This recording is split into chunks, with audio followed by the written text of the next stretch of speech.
हरे हरे।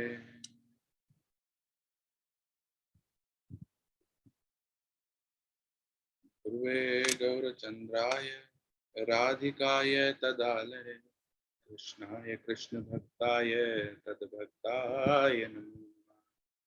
वाञ्छाकल्पतरुभ्यश्च कृपा सिन्धुभ्य एव च पतितानां पावनेभ्यो वैष्णवेभ्यो नमः। हरे कृष्णा। कोई भी एक भक्त मेरे को चैट पे टेक्स्ट करके बता सकता है कि अगर मेरी आवाज क्लियर है तो। हालांकि मैंने चेक किया जी प्रभु जी क्लियर है। क्लियर थी स्टिल। ठीक है, थैंक यू।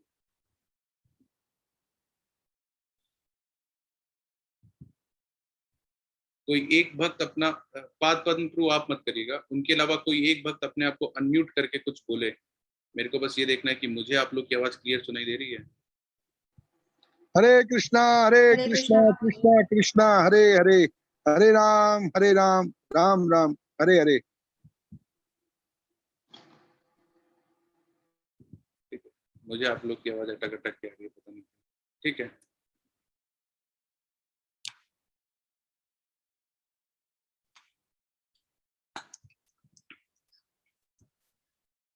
एक सेकेंड होल्ड करिएगा ना, लेट मी चेक अगेन।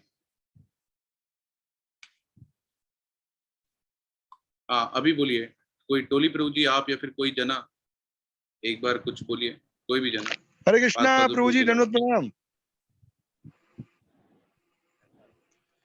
हरे कृष्णा प्रभु जी आवाज आ रही है?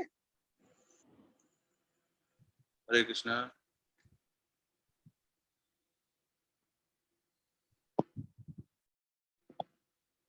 हरि बोल। हरे कृष्णा। हरे कृष्णा। हाँ प्रभु जी अब आ रही है आपकी आवाज। हरे कृष्णा प्रभु जी आवाज आ रही है? प्रभु जी आपकी आवाज नहीं आ रही, कट कट के आवाज आ रही है प्रभु जी।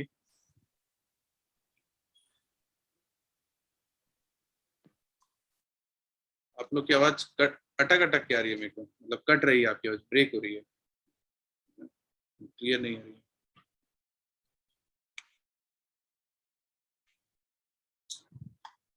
ठीक है, एनीवे जो है वो है, वी कांट हेल्प इट।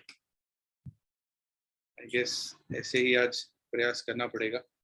साधु मैं एक्चुअली चित्तौड़गढ़ आया हूँ, मेरी को एक ट्रेन पकड़नी है उज्जैन के लिए। मैं कल सुबह उज्जैन पहुँचूंगा। आज मैं उज्जैन जा रहा हूँ, तो मैं इसलिए यहाँ पर मैंने अभी बैठा हूँ और यहाँ से मैं क्लास दे रहा हूँ। तो ये सेटिंग और सिस्टम कुछ इस प्रकार की है, इसमें हमें मैनेज करना पड़ेगा सब। शुरू करते हैं।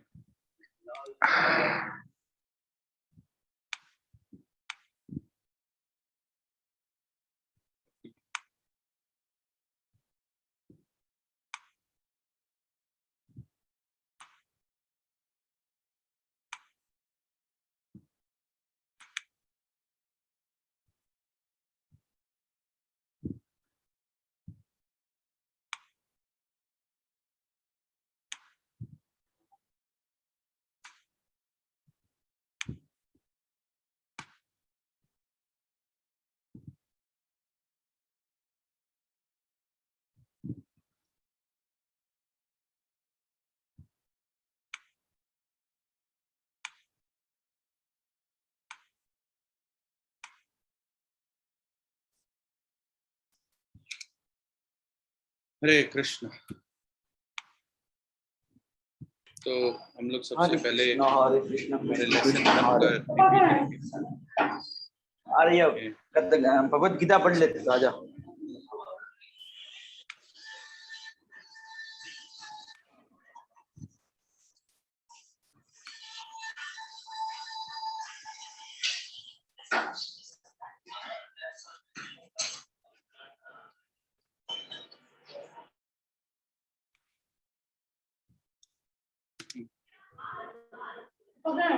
मम्मी भगवत कथा सुनने की। हरे कृष्णा। आप लोग को स्क्रीन दिख रहा है?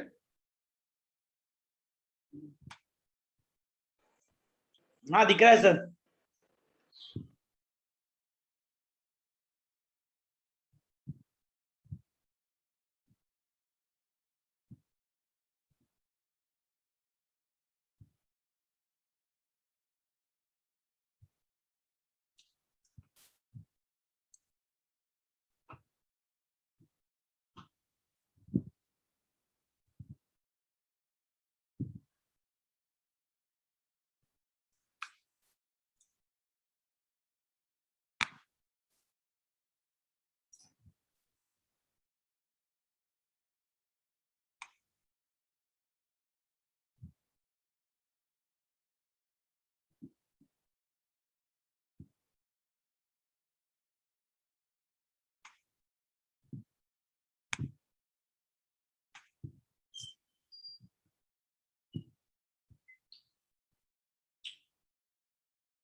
आवाज नहीं आ रही।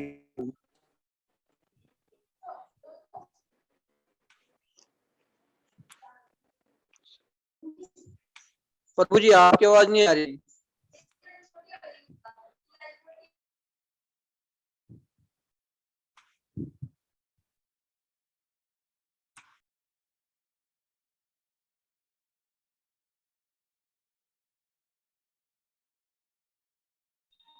प्रभु जी आपने म्यूट कर रखा है। Thank you Anand Sharma bro, आपकी आवाज पहली बार एकदम क्लियर किसी की आवाज आई है ना। दैट मीन्स मेरे नेटवर्क में प्रॉब्लम नहीं है, आप लोग के नेटवर्क में। तो टोली प्रभु जी अगर आप कहीं ट्रेवल कर रहे हैं तो आप स्पीक मत करिएगा। मैं जब कोई प्रश्न पूछूं तो जिसको लगता है कि जिसका नेटवर्क सही है वो उत्तर दे भाई, तो कम से कम कॉन्फिडेंस आएगा कि चीजें सही चल रही हैं। Now you can start. ठीक है, हरे कृष्णा। उम्मीद है आप सबको ये स्लाइड दिख रही होगी। ठीक है, तो हम सबसे पहले जो हमारा लेसन 1 है उसका हम रिव्यू करते हैं। अर्जुना ने 4 रीजन बताए थे कि वो क्यों युद्ध नहीं करना चाहता। कौन कौन से हैं वो 4 रीजन जो अर्जुना ने बताए थे जो युद्ध नहीं करना चाहता, बताइए।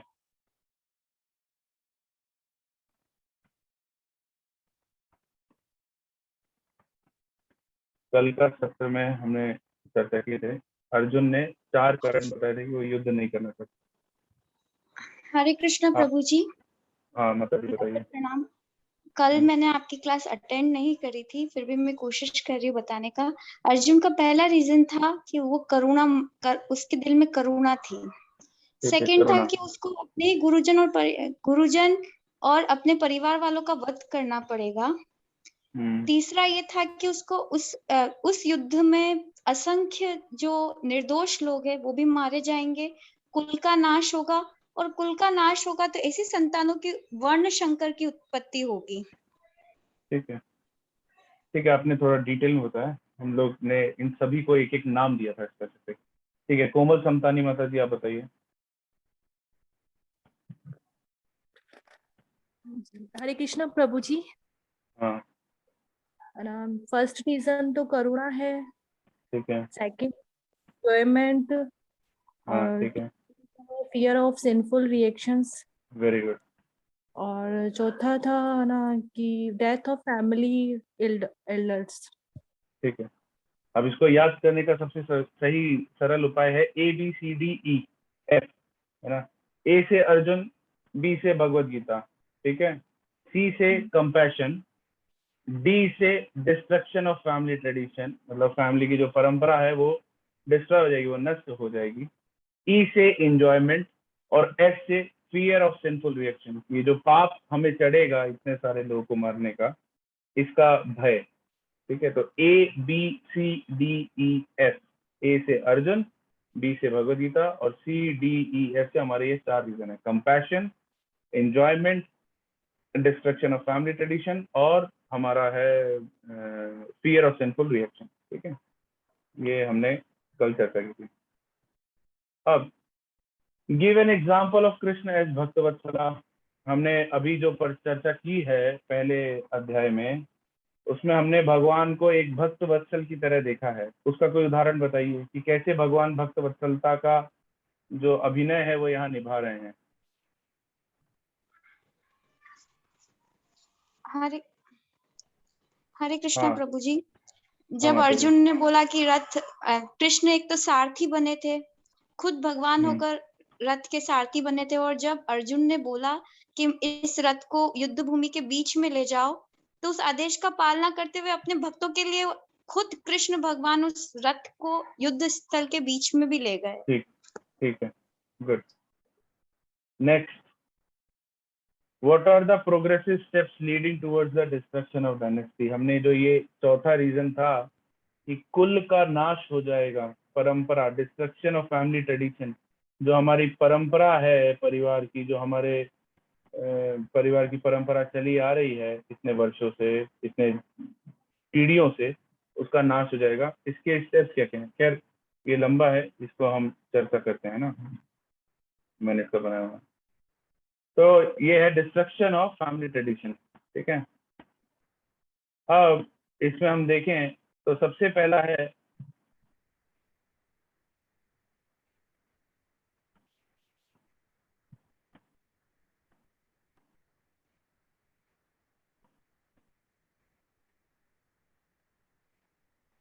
सबसे पहला बताए डेथ ऑफ द एल्डर, कि हमारे जो पूर्वज हैं, जितने भी बड़े, जो भी बड़े हैं परिवार के, वो सभी यहाँ युद्ध भूमि में आए, तो उन सभी की मृत्यु हो जाएगी। अब उन सभी की मृत्यु होने से क्या होगा?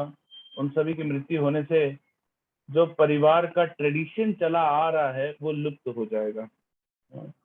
हमने इस भगवत गीता के आमुख में भी समझा था, भूमिका में प्रभुपाद बता रहे हैं कि भगवत गीता जो है वो कृष्ण ने सबसे पहले सूर्य को दिया था, और ये चला आ रहा है, ट्रेडिशन में चला आ रहा है, मगर बीच में जो इसका वास्तविक ज्ञान था वो लुप्त हो गया। क्यों लुप्त हो गया? क्योंकि जो ढंग के कथाकार थे वो कहीं गायब हो गए, और लोगों ने अपने इंद्रियों के हिसाब से, अपने व्यापारीकरण के हिसाब से इसको तोड़ मड़ोड़ करके पेश करना शुरू कर दिया। तो जो वास्तविक ज्ञान था, जो भगवान देना चाह रहे थे, वो कहीं लुप्त हो गया, ठीक है। तो उसी तरह से हम यहाँ पर समझ सकते हैं कि अगर घर के बड़े नहीं हैं, तो जो संस्कार है जो एक घर के बच्चों में आते हैं घर में रहने से, वो खत्म हो जाते हैं, ठीक है।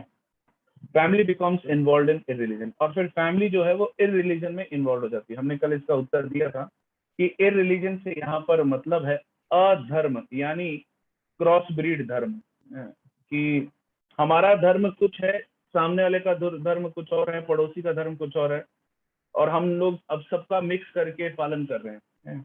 धर्म जो है वो फैशन के नाम पे हो जाता है कि फैशन है इसलिए हम धर्म को चला रहे हैं। जैसे मैंने एक उदाहरण दिया था करवा चौथ व्रत का, ये पंजाबियों का व्रत है, ठीक है, ये नॉर्थ इंडिया में नॉर्मली नहीं मनाया जाता है, मगर आजकल फैशन है, तो बहुत सारे लोग अपने घर में इसको मनाने का करते हैं। और कुछ करे, एकादशी करे या ना करें, मगर इस तरह के व्रत जरूर करते हैं। तो फैमिली बिकम्स इन्वॉल्व इन इररिलीजन, मतलब वो गलत धर्मों में इन्वॉल्व हो जाती है, क्योंकि उनको कहीं ना कहीं तो इन्वॉल्व होना ही है, तो वो गलत धर्मों में इन्वॉल्व हो जाती है। उसके बाद डिग्रेडेशन ऑफ वुमेनहुड, हमने इसके ऊपर आप सभी को कहा था कि आप लोग चर्चा करिएगा और पढ़ के आइएगा कि डिग्रेडेशन ऑफ वुमेनहुड कैसे होगा। कोई बता सकता है कि स्त्रियों का डिग्रेडेशन कैसे हो जाएगा, स्त्रियों का पतन इससे कैसे होगा? हरे कृष्णा प्रभु जी। हाँ मतलब जी प्रभु जी, युद्ध में जितने भी क्षत्रिय या जो भी योद्धा युद्ध कर रहे हैं उन सबका मृत्यु हो जाएगी, तो उनकी जितनी भी पत्नियां हैं वो सब विधवाएं हो जाएंगी। तो उस रीजन से उन्हें दूसरे जो भी पुरुष रहेंगे वहां पे वो उनका भोग करेंगे, और जो भी संतान उत्पत्ति होगी वो मिश्रित धर्म से होगी, मिश्रित कास्ट होगी, तो उससे वुमेन का जो भी है डिग्रेडेशन हो जाएगा। ठीक है, वेरी गुड। और डिग्रेडेशन को हम इसको प्रैक्टिकल आज की स्थिति में कैसे ले सकते हैं? डिग्रेडेशन ऑफ वुमेनहुड को, स्त्रियों का जो डिग्रेडेशन है, ये आज के प्रैक्टिकल उसमें कैसे? भाई भगवत गीता जो भी चल रहा है वो आज के लिए एप्लीकेबल है, तो आज के लिए कैसे एप्लीकेबल हो रहा है ये?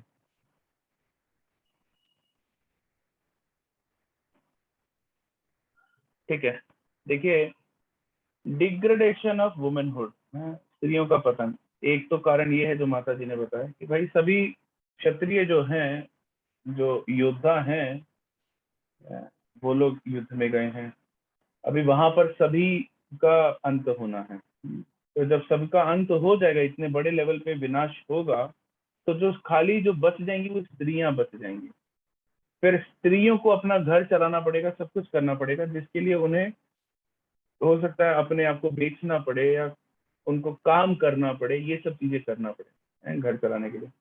बेसिकली स्त्रियां हमेशा किसी न किसी के संरक्षण में रहती हैं। स्त्रियां शुरुआत में अपने माता पिता के संरक्षण में रहती हैं, फिर उसके बाद विवाह होने के बाद पति के संरक्षण में रहती हैं, और बुढ़ापे में अपनी संतानों के संरक्षण में रहती हैं।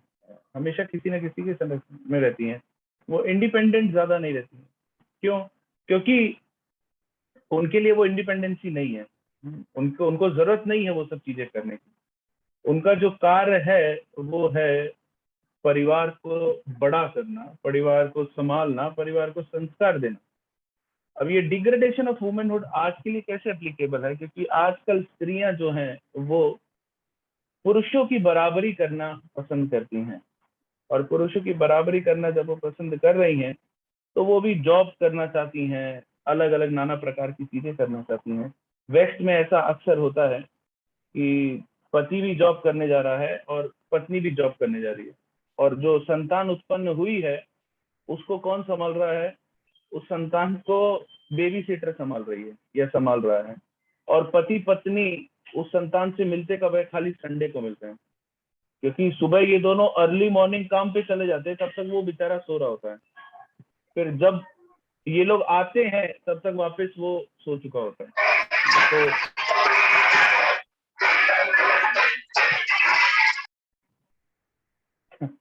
तो इन लोग की मुलाकात जो होती है वो होती है संडे को। तो इसको कहते हैं संडे पापा, संडे मम्मी। तो ये हम देख सकते हैं कि ये आज के समय में डिग्रेडेशन ऑफ वुमेनहुड किस प्रकार से हो रहा है। तो इसके वजह से क्या हो रहा है? जो संस्कार मिलने चाहिए, एक घर में जो संस्कार आने चाहिए वो नहीं आ पा रहे हैं, क्योंकि पहली गुरु हमारी हमेशा हमारी माता रहती है। ठीक है, पहली गुरु किसी की भी वो उसकी माता ही होती है, क्योंकि बच्चा सबसे पहले माता को पहचानता है, पिता को भी नहीं पहचानता, सबसे पहले माता को पहचानता है। तो इतना बड़ा दायित्व है उनके ऊपर, इतना बड़ा रोल है उनके ऊपर। ठीक है, एक एग्जाम्पल और है ऑस्ट्रेलिया का। ऑस्ट्रेलिया में एक कल्चर है कि अगर आप सिंगल मदर हैं, मतलब आपके हस्बैंड नहीं है, आप सिंगल मदर हैं, तो आपको बच्चे को रेस करने के लिए सारा खर्चा पानी सब कुछ जो है सरकार देगी। तो वहां पर फैशन चल गया है कि डिवोर्स लेने का या सिंगल मदर होने का, मतलब शादी नहीं हुई है मगर हम मदर हैं, हमारे पास बच्चा है, अब सरकार सब कुछ कर रही है। तो ये हम देख सकते हैं कि family becomes involved in religion कैसे हमें दिखाई दे रहा है आज के प्रत्यक्ष समाज में, और महिलाओं का पतन हो रहा है ये हमें कैसे दिखाई दे रहा है आज के प्रत्यक्ष समाज में। फिर बता रहे हैं अनवांटेड प्रोजेनिटी, और इन सब से होगा क्या? अनवांटेड संतानें, यानी क्रॉस ब्रीड। फिर से वही है कि इसके भी दो अर्थ हैं, एक तो वो क्रॉस ब्रीड संतानें आएंगी, दूसरा ना चाहते हुए भी संतान आते जाएंगे, कि नहीं चाह रहे हैं मगर वो व्यापारीकरण की वजह से संतान आ रही है। और इन सब की वजह से होगा क्या? Hellish life for both family, नर्क की स्थिति हो जाएगी। आज ये जो कलयुग है इसमें जो हम लोग का जीवन है ये किसी नर्क से कम नहीं है, ये नर्क के समान ही है। तो ये जो जीवन है ये इस तरह से हो जाएगा जिसमें व्यक्ति खाली अपने आहार निद्रा और भय मैथुन के बारे में सोचेगा और उसी को ही सही करने के बारे में एंडेवर करेगा, प्रयास करेगा और कुछ नहीं करेगा। और इन सब की वजह से क्या होगा? Community project and family welfare activities are devastated. जितने भी समाज को सुधारने के कार्य हैं वो सब खत्म हो जाएंगे। क्यों? क्योंकि समाज तो खुद ही बिगड़ना चाह रहा है, समाज के लोग बिगड़ चुके हैं। समाज जो बनता है वो ऐसा नहीं है कि ये पूरा क्षेत्र जो है ये समाज है, नहीं, समाज बनता है लोगों से। आज अगर भारत में कोई इंसान ही नहीं है तो वो भारत खाली बाउंड्री लेकर के भारत क्या करेगा? तो भारत बनता है उसकी जनसंख्या से, उसके इंसानों से, उनके कल्चर से।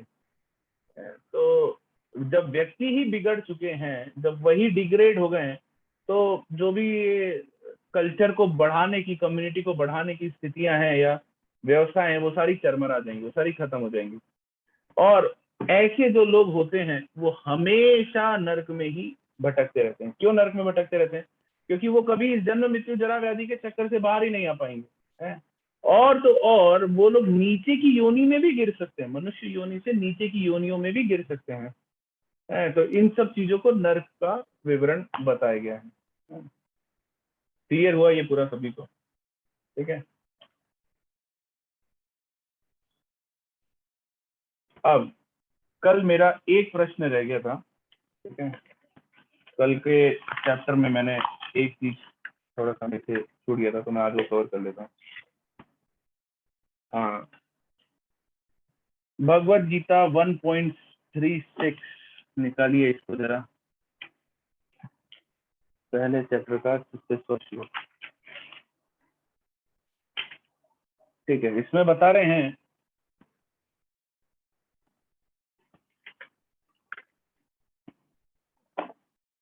यदि हम ऐसे आतताइयों का वध करते हैं तो हम पर पाप चढ़ेगा। भाई एक जेन्युइन प्रश्न आ सकता है कि क्या भगवत गीता जो है लोगों को मारने के बारे में है? क्या भगवत गीता जो है वो वायलेंस क्रिएट करने के बारे में है? क्या भगवत गीता ये सिखा रही है कि आप लोगों को मारो? अतः यह उचित नहीं होगा कि हम धृतराष्ट्र के पुत्रों तथा उनके मित्रों का वध करें। हे लक्ष्मीपति श्री कृष्ण, इससे हमें क्या लाभ होगा और अपने ही कुटुंबियों को मारकर हम किस प्रकार सुखी हो सकते हैं? तो क्या भगवत गीता इन सब का पालन करने के लिए हमें कह रही है? ये एक प्रश्न यहाँ पर आता है कि भाई भगवत गीता क्या हमें ये सब चीजें करने के लिए इंकरेज कर रही है? तो इसका एक उत्तर है जो कि मैंने कल नहीं कर पाया था, तो वही मैं आपसे करना चाह रहा हूँ। मनु संहिता बताती है कि इन 6 तरह के आक्रामक लोगों को आप मार सकते हैं, ठीक है? आपको इन 6 तरह के आक्रामक लोगों का, एग्रेसर्स का मर्डर करने का, मारने का छूट है, ये शास्त्र कह रहा है, ठीक है? किन तरह के 6 लोगों का वो हम देखते हैं। सबसे पहला ये वशिष्ठ स्मृति भी बता रही है। वशिष्ठ स्मृति में 3.19 में ये बताया गया है कि आप ऐसे 6 लोगों का मर्डर कर सकते हैं। अब मैं ये 6 लोग की कैटेगरी बताऊंगा, आप मेरे को उदाहरण रूप में बताना कि इसमें कौरवों में से कौन फिट बैठ रहा है। सबसे पहला पॉइजन गिवर का, जिसने आपको जहर दिया है उसको आप मार सकते हैं। अब ये जहर देने का कार्य किसने किया था?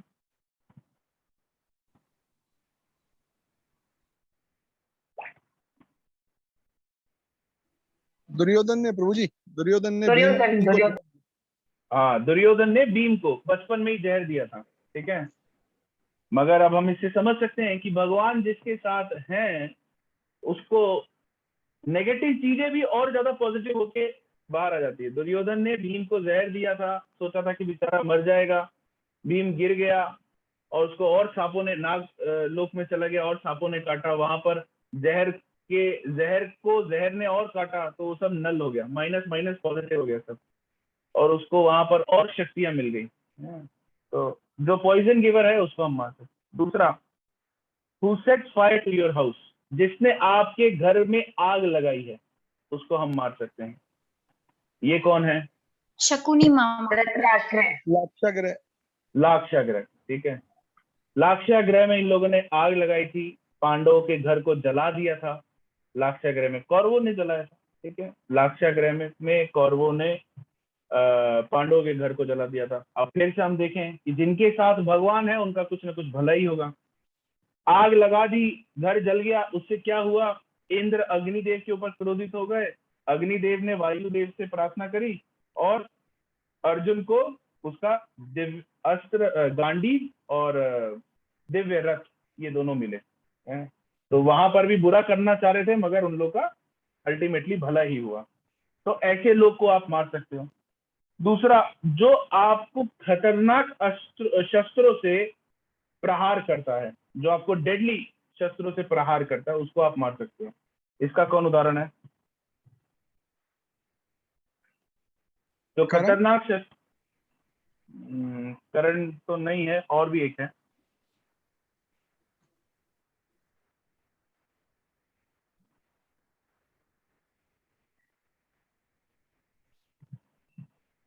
द्रोणाचार्य का पुत्र कौन था? अश्वत्थामा प्रभु जी, अश्वत्थामा। हाँ, उसने ब्रह्मास्त्र चलाया था ना उनके पुत्रों के ऊपर, ठीक है। तो उनको आप मार सकते हैं। जो आपको लूटे, जो आपके को लूटने का प्रयास करे, मतलब जो आपके जो प्लंडर रिचनेस, जो आपकी संपत्ति है उसको छीन ले या लूट ले, दुशासन। मामा दुशासन। शकुनी, हाँ मामा शकुनी, दुशासन, समस्त कौरव, ठीक है। कौरव इसके सब भागीदार हैं, ठीक है। फिर आता है जो आपका जमीन हड़प ले या किसी और का जमीन जो हड़प ले। दुर्योधन। दुर्योधन ने उन लोग का जमीन ले लिया, और जब कृष्ण शांति दूत बन के गए और उन्होंने कहा कि आप मुझे 5 गांव दे दीजिए, तो उसने कहा कि मैं 5 सुई की नोक के बराबर भी जमीन नहीं दूंगा, मतलब हड़प के बैठ गया, ठीक है। फिर जो किसी और की स्त्री का अपहरण करता है। दुर्योधन, दुशासन प्रभु जी, ये दोनों। दुशासन, दुर्योधन, दुशासन, क्योंकि इन लोगों ने द्रौपदी को ऐसे भरी सभा में जिस प्रकार लेके आए वो अपहरण के समान ही है, ठीक है। तो ये शास्त्र बता रहा है। देखिए, हम भगवद गीता पढ़ रहे हैं, भगवद गीता शास्त्र है, उपनिषदों का सार है, तो हमें ये समझना पड़ेगा कि उपनिषद और क्या बता रहे हैं, ठीक है। तो ये बता रहे हैं कि ये तरह के जो 6 लोग हैं इनको आप मार सकते हैं। तो भगवान जो भी उपदेश दे रहे हैं वो कहीं से भी गलत नहीं है, ठीक है। ये प्रश्न एक उठ सकता है कि भाई क्या भगवद गीता आपकी इस तरह के चीजों को प्रमोट कर रही है? तो जब भी कोई इस तरह का आपके ऊपर आरोप लगाए तो आप उसको ऐसे उत्तर दे करके शांत कर सकते हैं, ठीक है।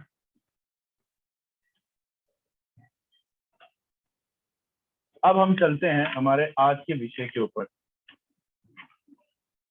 अध्याय 2। प्रभुपाद ने इसका नाम लिखा है कंटेंट ऑफ गीता समराइज, यानी गीता का सार। ऐसा क्यों नाम दिया है प्रभुपाद ने? गीता का सार क्यों दिया है? कौन बताएगा?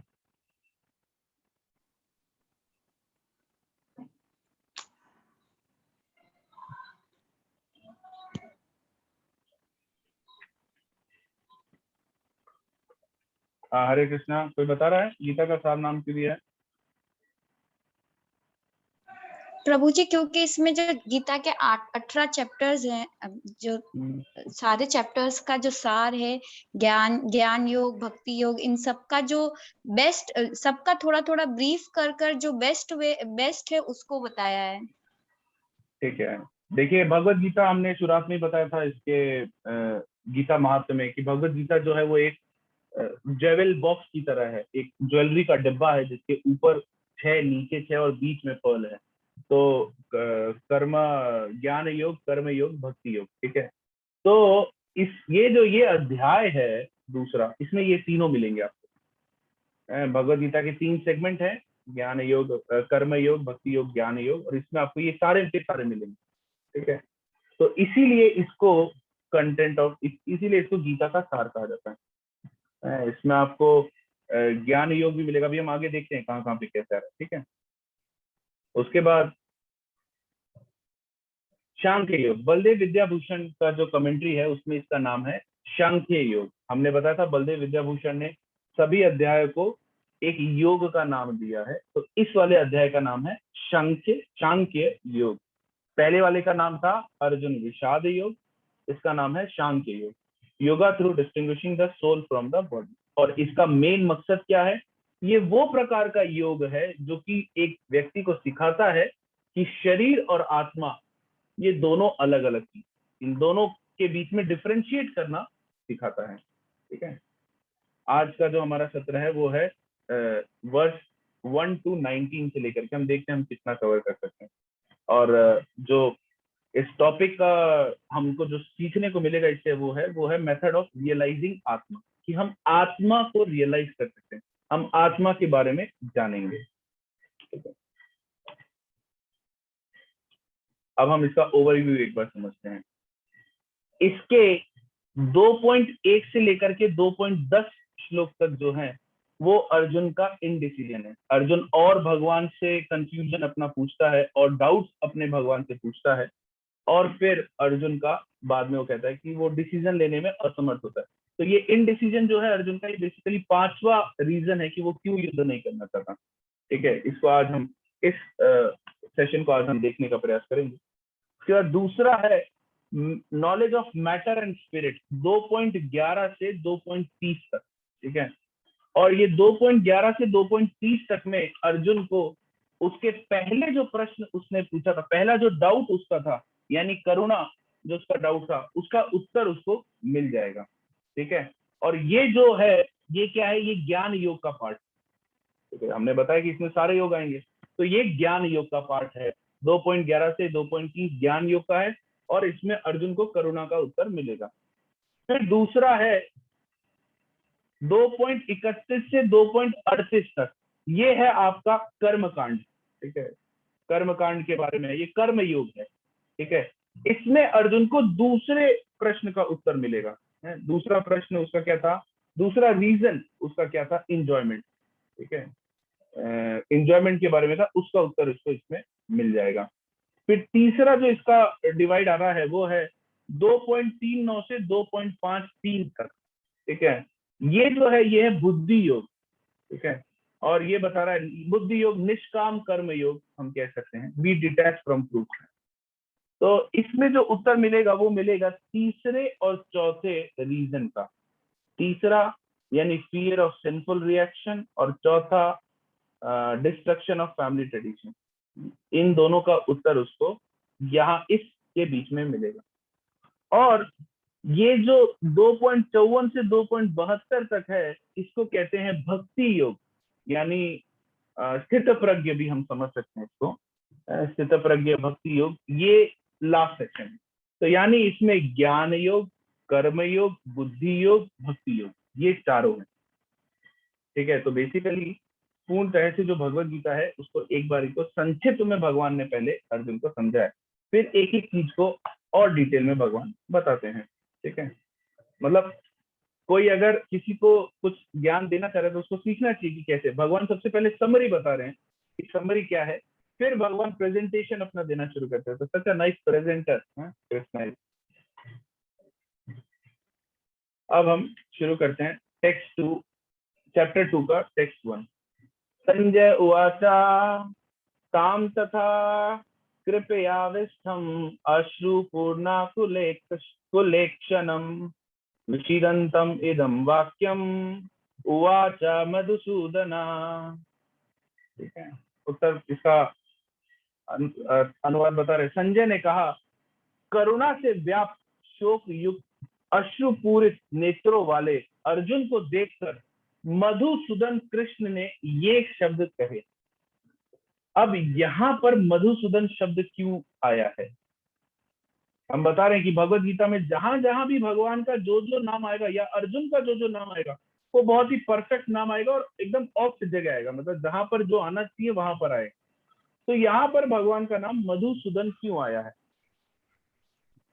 हरे हरे कृष्णा प्रभु जी, क्योंकि इन्होंने मधु हाँ श्वेत, हाँ सॉरी, आप दोनों लोग बोल रहे हैं, कोई एक जना बोलिए। हरे कृष्णा प्रभु जी। प्रभु जी, क्योंकि कृष्ण भगवान ने मधु नाम के राक्षस को मारा था, इसलिए इनका नाम मधुसूदन है। ठीक है, श्वेता माता जी आप कुछ कह रही थी, आपका क्या उत्तर है? यही है कुछ और है?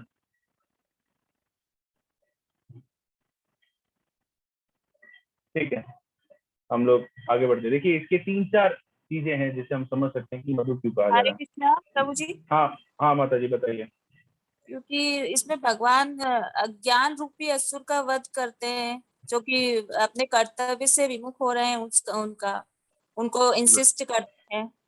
ठीक है, अर्जुन को इंसिस्ट करते हैं।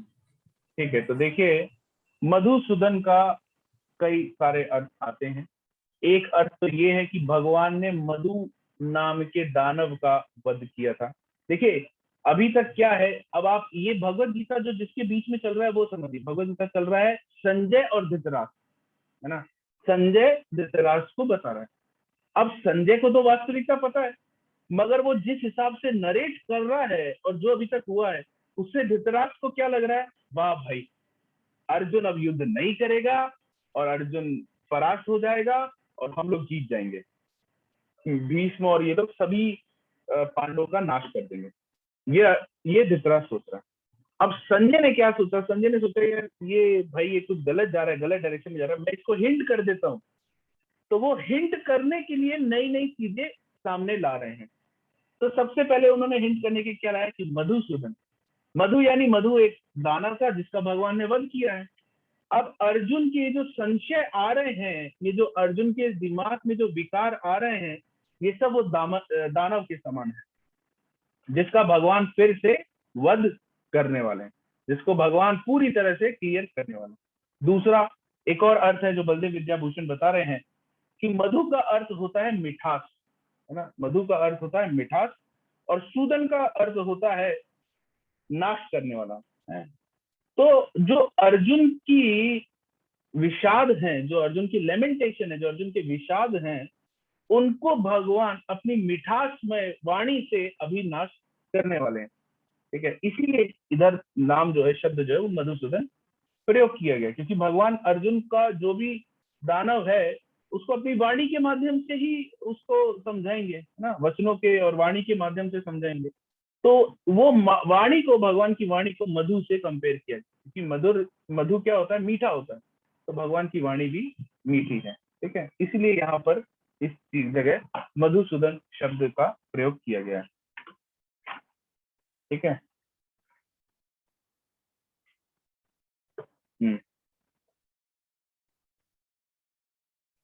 आगे देखते हैं प्रभुपाद क्या बताते हैं मधुसूदन के बारे में।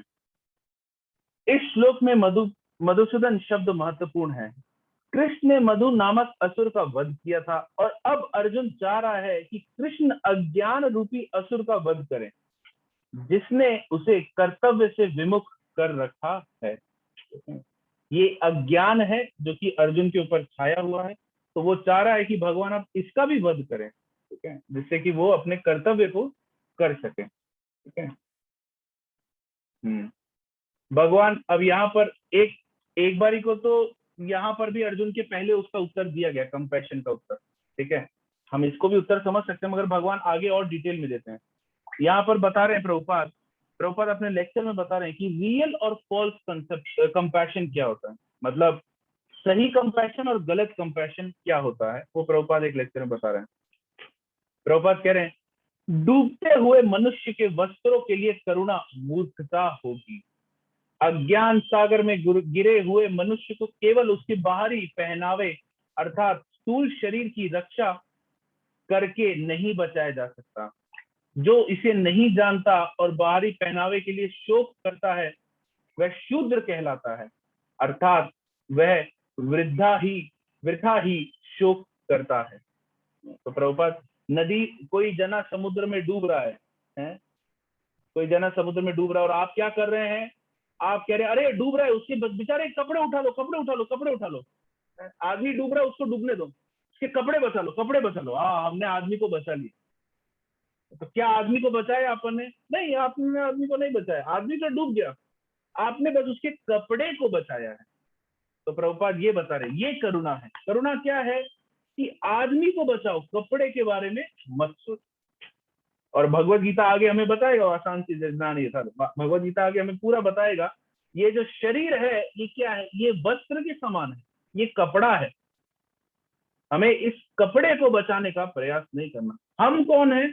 हम अंदर हैं, हम अलग हैं, हमें अपने आप को बचाने का प्रयास करना। तो इसीलिए प्रभुपाद जो है इसको कंपैरिजन को बता रहे हैं, रियल और फेक कंपैशन, कि कौन सा सही करुणा है और कौन सी गलत करुणा है। सही करुणा है कि हम व्यक्ति को बचाएं, गलत करुणा है हम व्यक्ति के शरीर को बचाएं।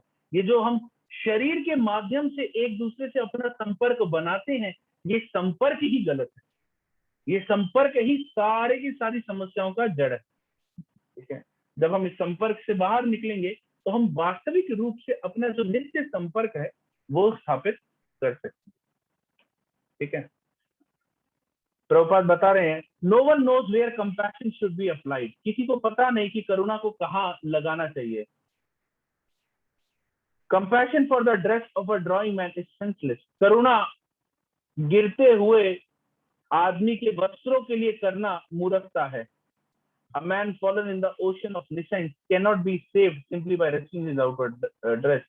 ये जो विशाल समुद्र है, ये जो विशाल समुद्र रूपी ये संसार है, इसमें जो आदमी गिर गया है उसको आप खाली उसके कपड़ों के माध्यम से नहीं बचा सकते।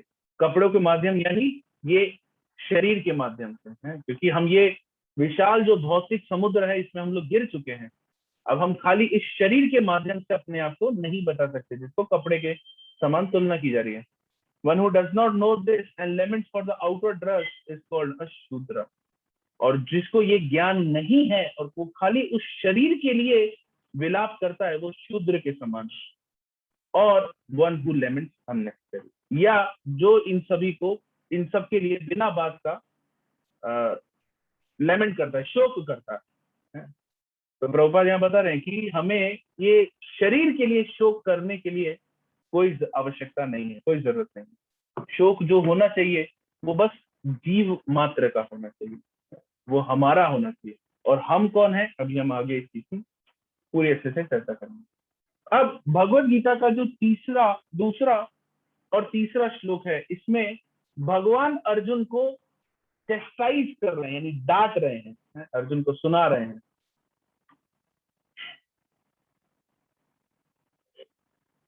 हम आगे देखते हैं। श्री भगवान उवाचा कुतस्त्वाकस्मलम् इदं विषमे समुपस्थितम् अनार्यजुष्टम् अस्वर्ग्यम् अकीर्तिकरम् अर्जुना। तो सबसे पहले अभी हम फिर से उसी दृष्टांत को समझते हैं कि ये सब कुछ नरेट कौन कर रहा है, संजय कर रहा है, धृतराष्ट्र कर रहा है। अभी तक धृतराष्ट्र क्या कर रहा है, प्रफुल्लित हो रहा है, खुश हो रहा है कि अरे वाह जो भी हो रहा है बढ़िया हो रहा है। अब संजय को पता है कि इसकी मेरे को खुशी को धीरे धीरे इसको लाइन पे लाना पड़ेगा। तो सबसे पहले उसने मधुसूदन के नाम से समझाया। अब उसी के तुरंत बाद उसने किस हिसाब से समझाया, श्री भगवान उवाचा। तो यहाँ पर भगवान शब्द जो प्रयोग में लिया गया है इसको हम एक बार समझते हैं, ठीक है। प्रभुपाद ने इसके तात्पर्य में काफी कुछ लिखा है। तो एक बार हम ये स्टेटमेंट है इसको बाद में लेंगे, मेरे को कोई याद दिला देना कि मेरे को वापस से इस स्लाइड पे आना। सबसे पहले हम एक बार भगवान का समझते हैं। तो अगर मेरे को उम्मीद है आप लोगों ने आज थोड़ा बहुत इस अध्याय में कुछ एक श्लोक पढ़े होंगे। अगर आपने पढ़े होंगे तो 3 चीजें आपके सामने आई होंगी, ठीक है। ब्रह्मन, परमात्मा और भगवान, ये 3 चीज। सबसे पहले हम लेते हैं डेफिनेशन ऑफ भगवान। भगवान कौन है, भगवान की क्या परिभाषा है। तो विष्णु पुराण में 6.5.47 में बताया जा रहा है, ऐश्वर्यस्य समग्रस्य वीर्यस्य यशसः श्रिया ज्ञान वैराग्योश्चैव षण्णाम भाग इति गुणा, ठीक है। तो अब इसमें समग्रस्य का क्या मतलब है, कौन बताएगा, ठीक है। ऐश्वर्यस्य का क्या मतलब है, संपूर्ण ऐश्वर्य, धन दौलत, ठीक है। और समग्रस्य का मतलब,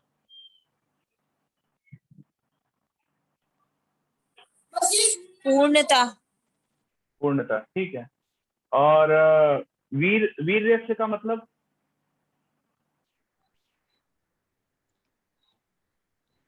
सभी तरह की शक्तियों से परिपूर्ण, ठीक है। श्रिया,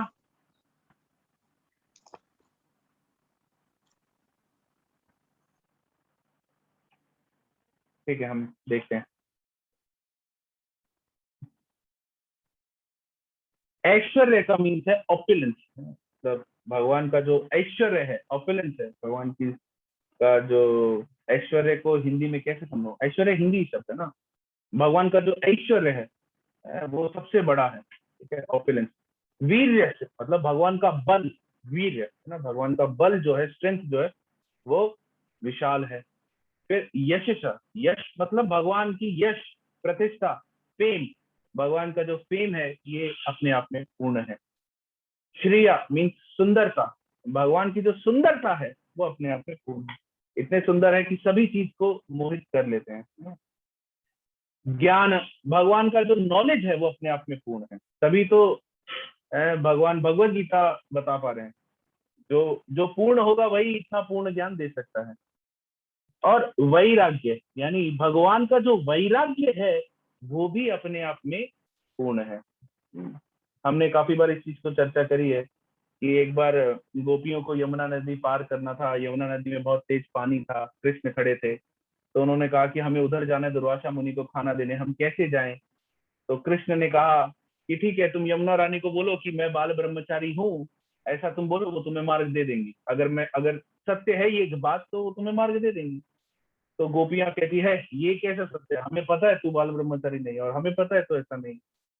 तो तुम परम वैरागी, मैं परम वैरागी हूँ, ऐसा कृष्ण नहीं है, हमें पता है। तो कहते अरे ठीक है, तुम बोलो एक बार, अगर मैं हुआ तो मार्ग देंगी, नहीं हुआ तो नहीं देंगी। तो उन्होंने बोला और यमुना महारानी ने मार्ग दे दिया। तो ऐसे और भी अनेकों घटनाएं हैं या चीजें गए हैं जिससे हमें ये समझ में पड़ता है कि भगवान जो है सब कुछ होते हुए भी परम वैरागी। ओम पूर्णमदा पूर्णमिदम पूर्णात् पूर्णमुदच्यते पूर्णस्य पूर्णमादाय पूर्णम एवावशिष्यते। उनसे सब कुछ निकला है, सब कुछ उन्हीं से, मगर फिर भी वो जो है वो पूर्ण है। ये भगवान की विशेषता है कि भगवान अर्जुन के सारथी बने हुए हैं। भगवान एक स्टेप नीचे आए हैं, अर्जुन के सारथी बने हैं, मगर उनकी जो भगवत्ता है, जो उनका भगवान है, मतलब जो वो भगवान का जो उनका समग्र है, जो कंप्लीटनेस है, वो अभी भी पूर्ण वैसे के वैसे ही है। इसका ये अभिप्राय नहीं आ रही ये तो गौल बाल है, ये कैसा भगवान है, अरे ये तो देखो सारथी बना, ये भगवान थोड़ी ना। नहीं, भगवान अपने आप में पूर्ण है, मगर भगवान ऐसे कर्तव्य भी करते हैं। तो इसीलिए भगवान जो है पूर्ण रूप से वैरागी हैं, ज्ञानी हैं, सुंदर हैं, यशवान है, वीर्यवान है और ऐश्वर्यवान। ये भगवान की परिभाषा है। और ये जो भगवान की परिभाषा है ये सिर्फ और सिर्फ कृष्ण पे लागू होती है। इसी में जब हम प्रभुपाद जी का तात्पर्य पढ़ेंगे तो आगे प्रभुपाद 2-3 श्लोक और कोट करते हैं जिसमें प्रभुपाद बताते हैं ईश्वर परम, ब्रह्म संहिता से एक लेते हैं, ईश्वर परम कृष्ण सच्चिदानंद विग्रह अनादिर आदिर गोविंद सर्व कारेण कारणम। और एक श्लोक और प्रभुपाद लेते हैं भागवतम से, इति चमसा कला पुंसा कृष्णस्य तु भगवान स्वयं इंद्रादि व्याकुलम लोकम मृदयन्ति युगे युगे। कि ये अभी तक मैंने जितने भी इनका अवतार बताए हैं वो सब या तो अंश मात्र है, या तो प्लेनरी एक्सपांशन है, और पार्ट्स ऑफ प्लेनरी एक्सपांशन, या तो अंश मात्र है या अंश मात्र के भी अंश, ठीक है, किसके? भगवान के। मगर कृष्ण जो है वो क्या है? वो अपने आप में वो स्वयं परम पुरुषोत्तम भगवान है। तो कृष्ण को भागवतम जो है कृष्ण को supreme personality of godhead declare कर रहा है। और ब्रह्म संहिता में ब्रह्मा जी भी वही चीज कर रहे हैं कि ईश्वर परम कृष्ण। ईश्वर कौन है? परम कृष्णा। वो कैसे हैं? सच्चिदानंद विग्रह, उनका जो रूप है वो सच्चिदानंद है। अनादिर आदिर गोविंदा, उनका कोई आदि नहीं है। सर्व कारण कारणम, और वो जो है सभी कारण के कारण है।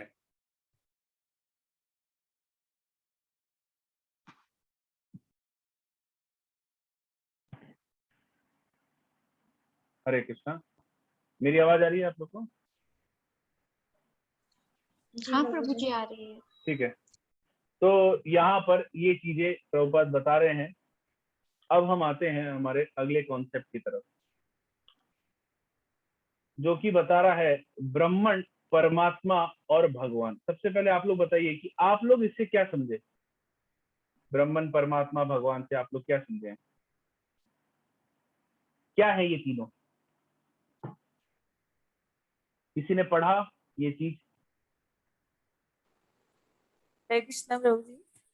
हाँ, प्रभु जी, ब्रह्म का मतलब तो निर्विशेषवादी जो होते हैं वो उनको बोलते हैं। Very good. और परमात्मा, परमात्मा को भी जैसे कंप्लीट नहीं मान सकते हैं हम परमात्मा को भी। ठीक है, और मतलब भक्ति करने के जो लेवल्स होते हैं ना उसमें कोई ब्रह्म, जो योगी होते हैं वो तो ब्रह्म लीन होने वाला वो होते हैं, और कुछ परमात्मा में विश्वास करते हैं, लेकिन संपूर्णता तो भगवान में ही है। ठीक है, ठीक है। और कोई भक्त प्रयास हरे करना चाहेगा? हरे कृष्णा प्रभु जी। हाँ, परमात्मा भगवान का एक अंश स्वरूप है ठीक है। और भगवान तो पूर्ण पुरुषोत्तम भगवान है जो वैकुंठ धाम में रहते हैं। ठीक है, ठीक है। और कोई?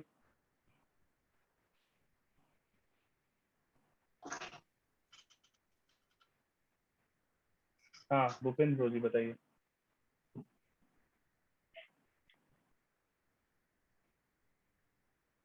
और नहीं आ रही, ठीक है। अपन समझते हैं एक चीज को।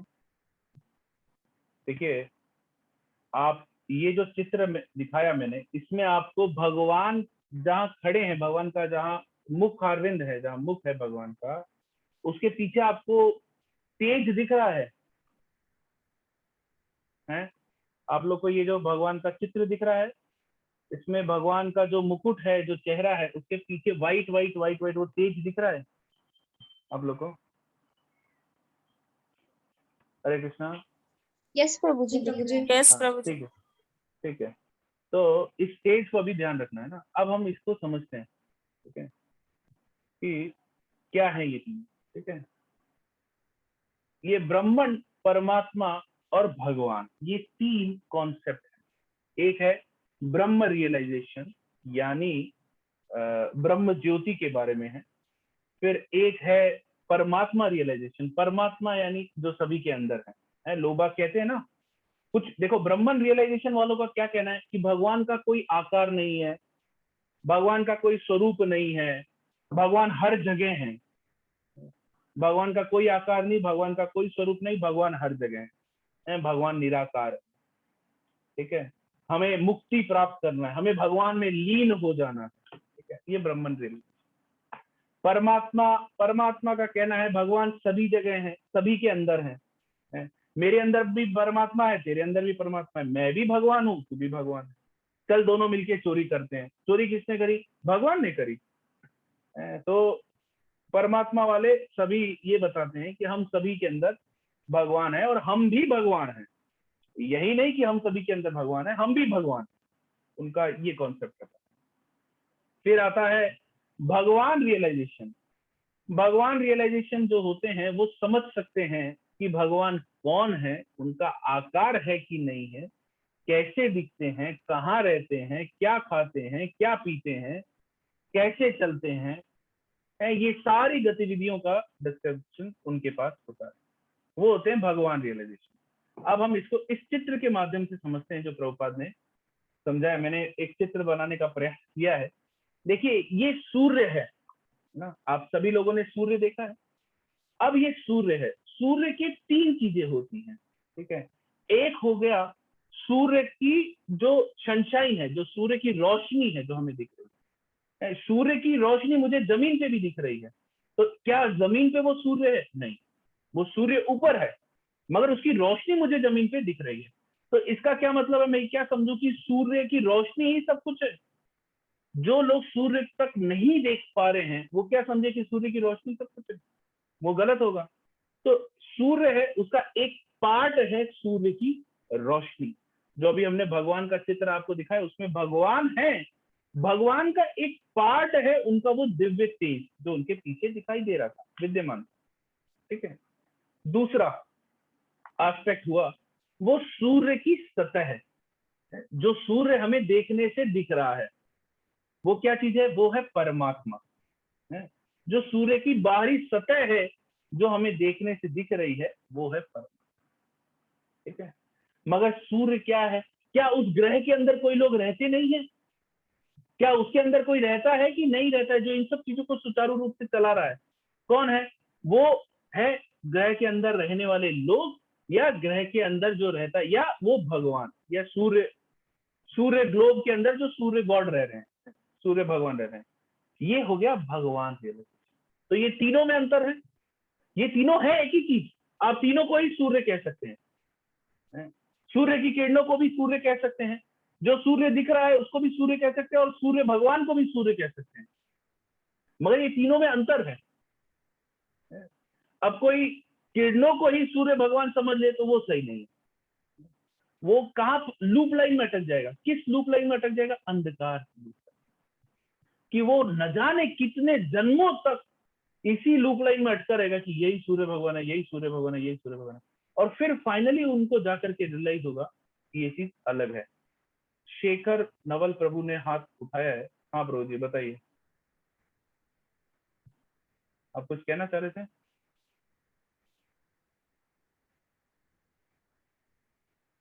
ठीक है,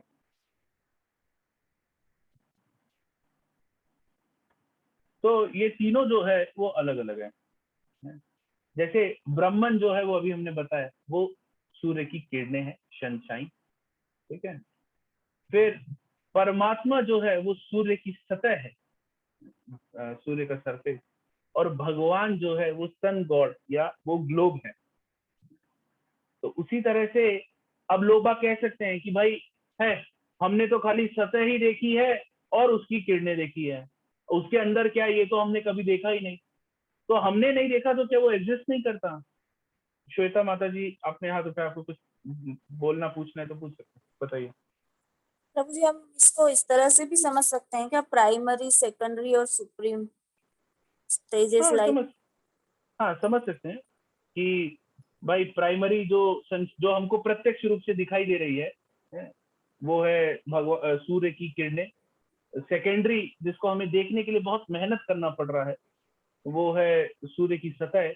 और सुप्रीम जिसको देखने के लिए हमें सबसे ज्यादा डिफिकल्टी हो रही है वो है भगवान। आप यही कहना चाह रही हैं? जी प्रभु जी। हाँ, तो ये तो देखिए अमूमन तौर ब्रह्म में क्यों अटक जाते हैं, क्योंकि वो सबसे आसान रास्ता चाहते हैं, जो दिख रहा है वही है, ठीक है। मगर ये तीनों अलग अलग हैं। तो ये आप जितने भी शास्त्र पढ़ेंगे, चाहे भगवत गीता है चाहे भागवतम है, आपको बार बार जगह जगह पे ये तीनों का डिफरेंस आएगा और बार बार जगह जगह पे आपको ब्राह्मण का नाम आएगा। तो जहां जहां पर भी ब्राह्मण का नाम आ रहा है हमें उसमें कंफ्यूज नहीं होना है, हमें उससे ये नहीं समझना है कि ये ब्रह्म ज्योति की तरफ इंगित कर रहा है, नहीं, ये पूर्ण शाश्वत जो भगवान है वही इंगित कर रहा है, क्योंकि वहीं से ही ये चीज निकल के आ रही है, ठीक है। कहीं कहीं पर पे इसका खंडन किया गया है, तो कहीं कहीं पे वो उस ज्योति की तरफ ही इंगित कर रहा है। वो जब जैसे आएगा तो हम लोग आपको बताएंगे, ठीक है। तो ये तीनों चीजें जो है वो अलग अलग है, ब्राह्मण, परमात्मा, भगवान, ये तीन कॉन्सेप्ट है। आप सभी लोग को इस चीज को ध्यान रखना चाहिए। तो आप सूर्य के इस एग्जाम्पल से समझेंगे तो बहुत आसान हो जाएगा कि जिस प्रकार से सूर्य की किरणें, सूर्य की सतह और सूर्य, ये तीनों अलग अलग है। यद्यपि ये तीनों एक ही है मगर ये तीनों अलग अलग है, ठीक है। इसी प्रकार से ये तीनों जो चीजें हैं वो अलग अलग है, ठीक है। ये चार्ट है, इसका आप चाहे तो फोटो खींच सकते हैं, ये आपको बहुत सुविधाजनक रहेगा भविष्य में। देखिए हम इन तीनों को अब समझते हैं, ब्राह्मण, परमात्मा, भगवान, ठीक है। सबसे पहले हम इनको अलग अलग लेवल पे हम इनको समझते हैं कि तीनों क्या है। सबसे पहले हम फंडामेंटल्स में समझते हैं। ब्राह्मण क्या है? ब्राह्मण यानी भगवान का इफल्जेंस, भगवान का दिव्य तेज, है ना, भगवान का दिव्य तेज जिसकी वजह से सब कुछ चमकता है। ये जो सूर्य है, क्या ये सूर्य की जरूरत हमें आध्यात्मिक जगत में भी होती है? क्या ये सूर्य की जरूरत, सूर्य और चंद्र जो है, क्या इनकी जरूरत हमें आध्यात्मिक जगत में भी होती है? नो प्रभु जी, वहाँ किसी जरूरत नहीं होती है। तो हमें ये सूर्य और चंद्र की जरूरत कहाँ तक होती है? केवल पृथ्वी पर, मृत्यु लोक। नहीं, भौतिक और भी जगत है। और आध्यात्मिक जगत के बीच तक। नहीं, कहाँ तक? एकदम स्पेसिफिक है।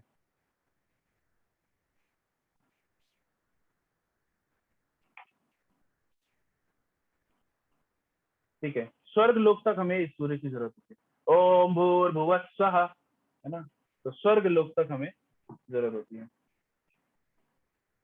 ठीक है। तो ये जो इफल्जेंस है भगवान का, दिव्य तेज है, ठीक है, ये क्या है? ये ब्राह्मण है, ठीक है। परमात्मा क्या है? फंडामेंटल अभी हम समझे। परमात्मा क्या है? Localise with in the heart, जो हम सभी जीव के अंदर है। हम सभी जीव के अंदर जो है भगवान, वो कौन है? वो परमात्मा रूप में, ठीक है। और भगवान कौन है? भगवान Lord in his form with his companion, अपने संगियों के साथ भगवान, जो पूर्ण पुरुषोत्तम भगवान है, वो भगवान, ठीक है, पूर्ण रूप से, ठीक है।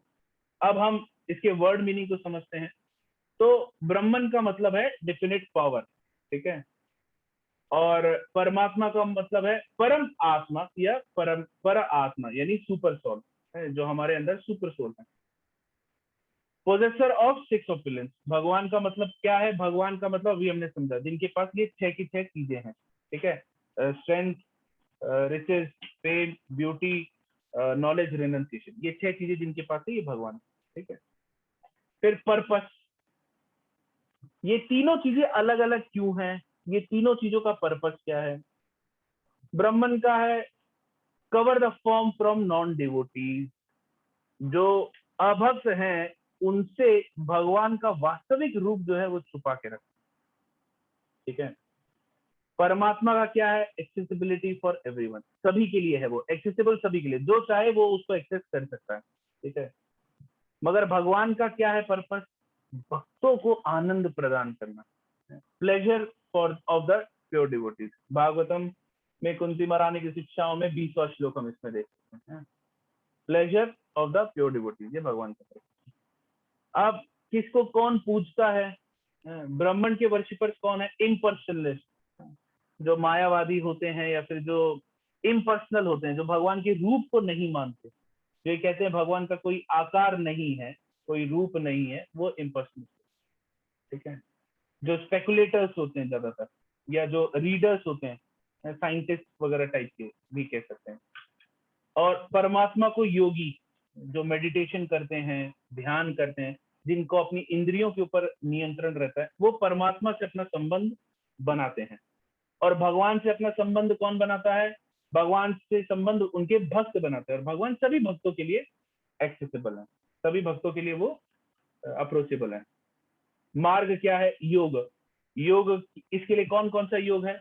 ब्राह्मण के लिए योग है ज्ञान योग, ज्ञान के माध्यम से लोग ब्रह्म तक जाते हैं, मुक्ति तक प्राप्त करते हैं। परमात्मा के लिए है ध्यान योग, यानी ध्यान करना, और भगवान के लिए है भक्ति योग, ठीक है। इनके फलस्वरूप क्या है? ब्राह्मण में ब्रह्मानंद है, आपको अनएंडिंग एक्सटेसी मिलेगी, ठीक है। हमने बताया था कि जो लोग ये ब्रह्म ज्योति में लीन होना चाहते हैं, ये सबसे बड़े नरक के शिकारी होते हैं, और जो लोग ऐसे लोगों को राह दिखा रहे हैं ऐसी जगह जाने का, उनको भी सबसे बड़ा नरक मिलेगा। किस प्रकार से सबसे बड़ा नरक मिलेगा?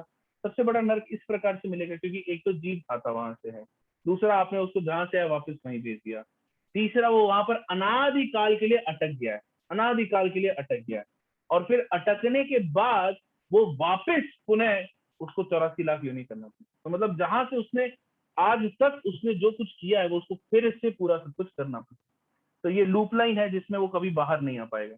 तो इसीलिए अनएंडिंग एक्सटेसिस को कहा जाता है ब्रह्मानंद, कि वहां पर, क्योंकि वहां पर समय बहुत लंबा है, अनएंडिंग है, मगर उसका एक समय आता है जब वापस से आप आते हैं।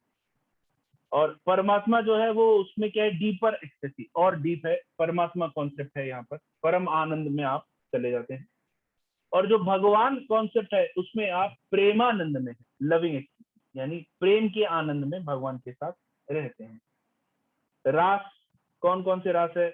ब्राह्मण में कोई रास नहीं है, परमात्मा में खाली शांत रस है, और भगवान में सारे रस हैं, ठीक है। भगवान के साथ आदान प्रदान करने में सारे रस हैं, परमात्मा के साथ आदान प्रदान करने में खाली शांत रस है, और ब्राह्मण के साथ कोई रस नहीं है। आस्पेक्ट, भगवान को सच्चिदानंद कहा गया है। तो ये कैसे है वो हम समझते हैं। जो ब्राह्मण है वो भगवान की सत पोटेंसी है, यानी शाश्वत पोटेंसी है। सत यानी शाश्वत, इटर्नल। ब्राह्मण जो है भगवान की शाश्वत पोटेंसी है। सत और चित मिला के बनते हैं परमात्मा। परमात्मा जो है वो भगवान की शाश्वत और ज्ञान की पोटेंसी है, ठीक है, यानी इटर्नल और नॉलेज। और भगवान जो स्वयं है वो क्या है? भगवान है सच्चित आनंद, जो आनंद पोटेंसी है जो वो खाली भगवान में। इसीलिए जो आनंद का अनुभव है वो खाली भक्त ही कर सकता है जब वो भगवान के साथ रस स्वादन करता है, ठीक है। बाकी परमात्मा के साथ और ब्राह्मण में आनंद नहीं है, ठीक है। ये क्लियर हुआ सभी को भी? इसको भी हम और डिटेल में, जब हम भगवद गीता में जैसे जैसे आगे बढ़ेंगे वैसे वैसे हम इस चीज को और डिटेल में, क्योंकि ये सारी चीजें अभी आएंगी, कुछ एक चैप्टर होंगे जो पूरे के पूरे इन्हीं सब चीजों के ऊपर हैं, तो तब हम और देखेंगे।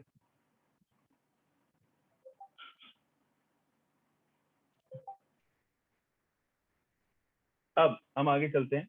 दूसरा श्लोक हमने पढ़ा था, मैं एक बार तीसरा श्लोक भी देख लेता हूँ,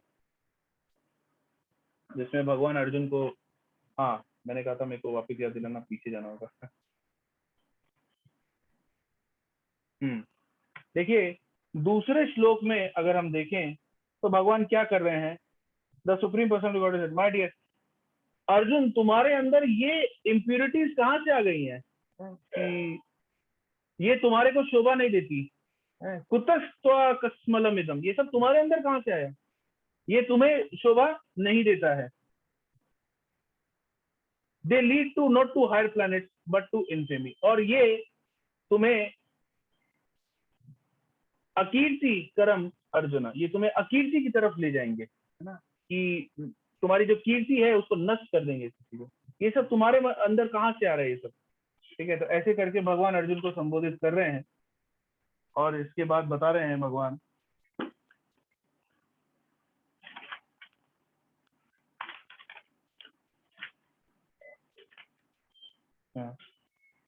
हे पृथापुत्र, इस हीन नपुंसकता को प्राप्त मत हो, यह तुम्हें शोभा नहीं देती। हे शत्रुओं के दमन करता, हृदय की शुद्र दुर्बलता को त्याग कर युद्ध के लिए खड़े हो जाओ। तो भगवान देखिए कैसे कैसे शब्दों का इस्तेमाल कर रहे हैं।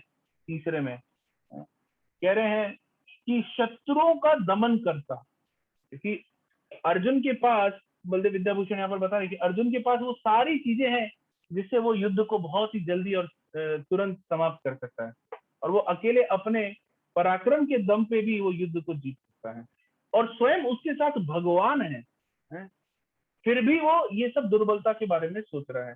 तो ये अब हमारे जीवन में प्रैक्टिकल कैसे लागू हुआ? प्रैक्टिकल इसलिए यह लागू हुआ कि हम सभी के पास ये ज्ञान है कि भगवान हमारे साथ हैं, भगवान हमारी रक्षा करने वाले, मगर फिर भी हम भगवान से विमुख होकर के दूसरे संसार की तरफ भागते हैं। तो जब हम दूसरे संसार की तरफ भागते हैं तो उसका क्या परिणाम हमें मिलता है वो हम आगे अभी समझते हैं।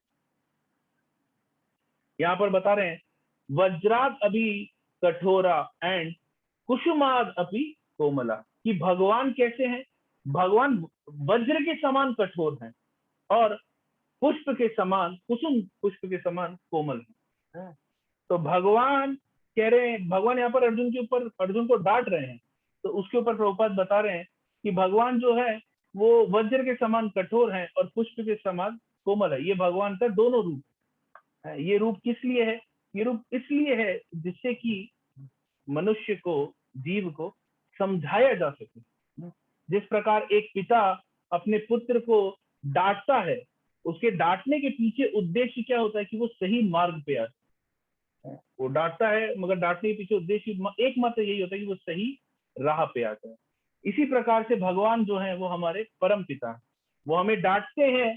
डांटने का अभिप्राय क्या होता है कि हम सभी सही मार्ग पे आ जाएं। अब भगवान हमें कैसे डांटते हैं, कौन बताएगा कि भगवान हमें कैसे डांटते हैं?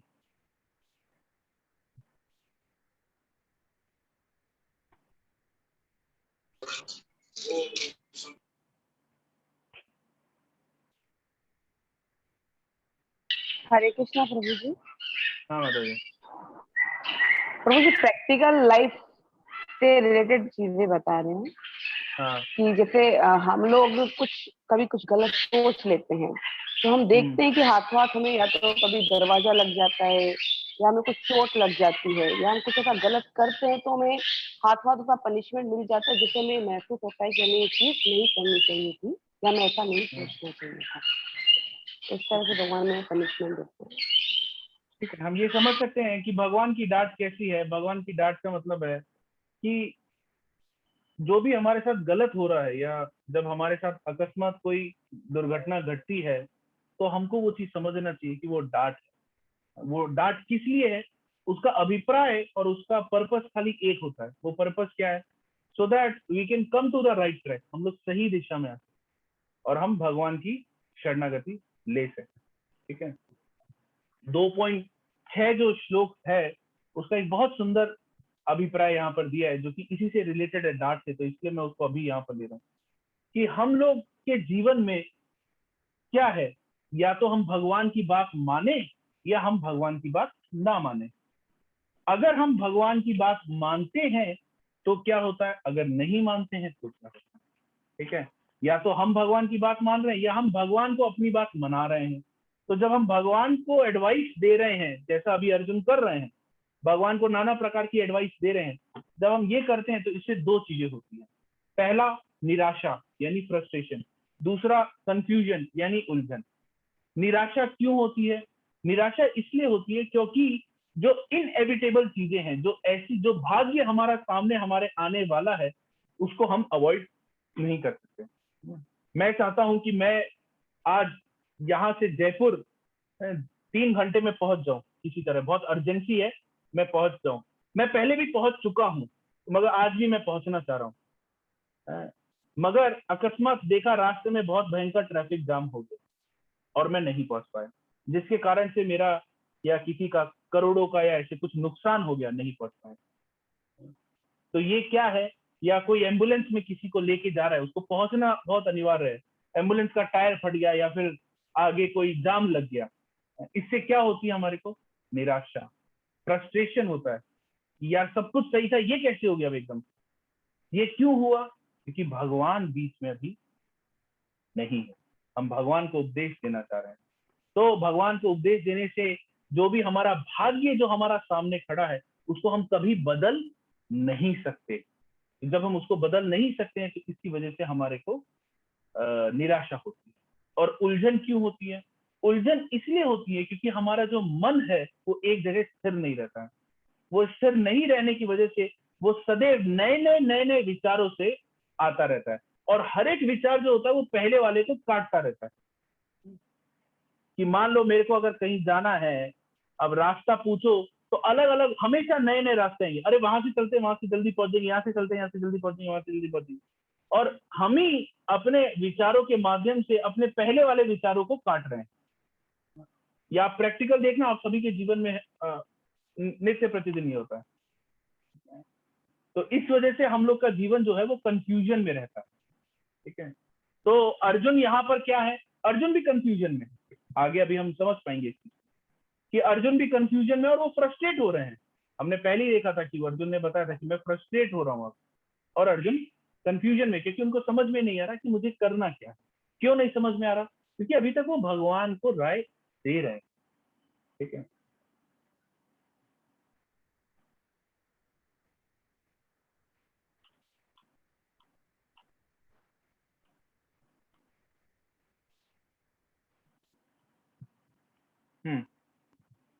आगे देखते हैं अर्जुन और क्या क्या आर्ग्यूमेंट दे रहे हैं।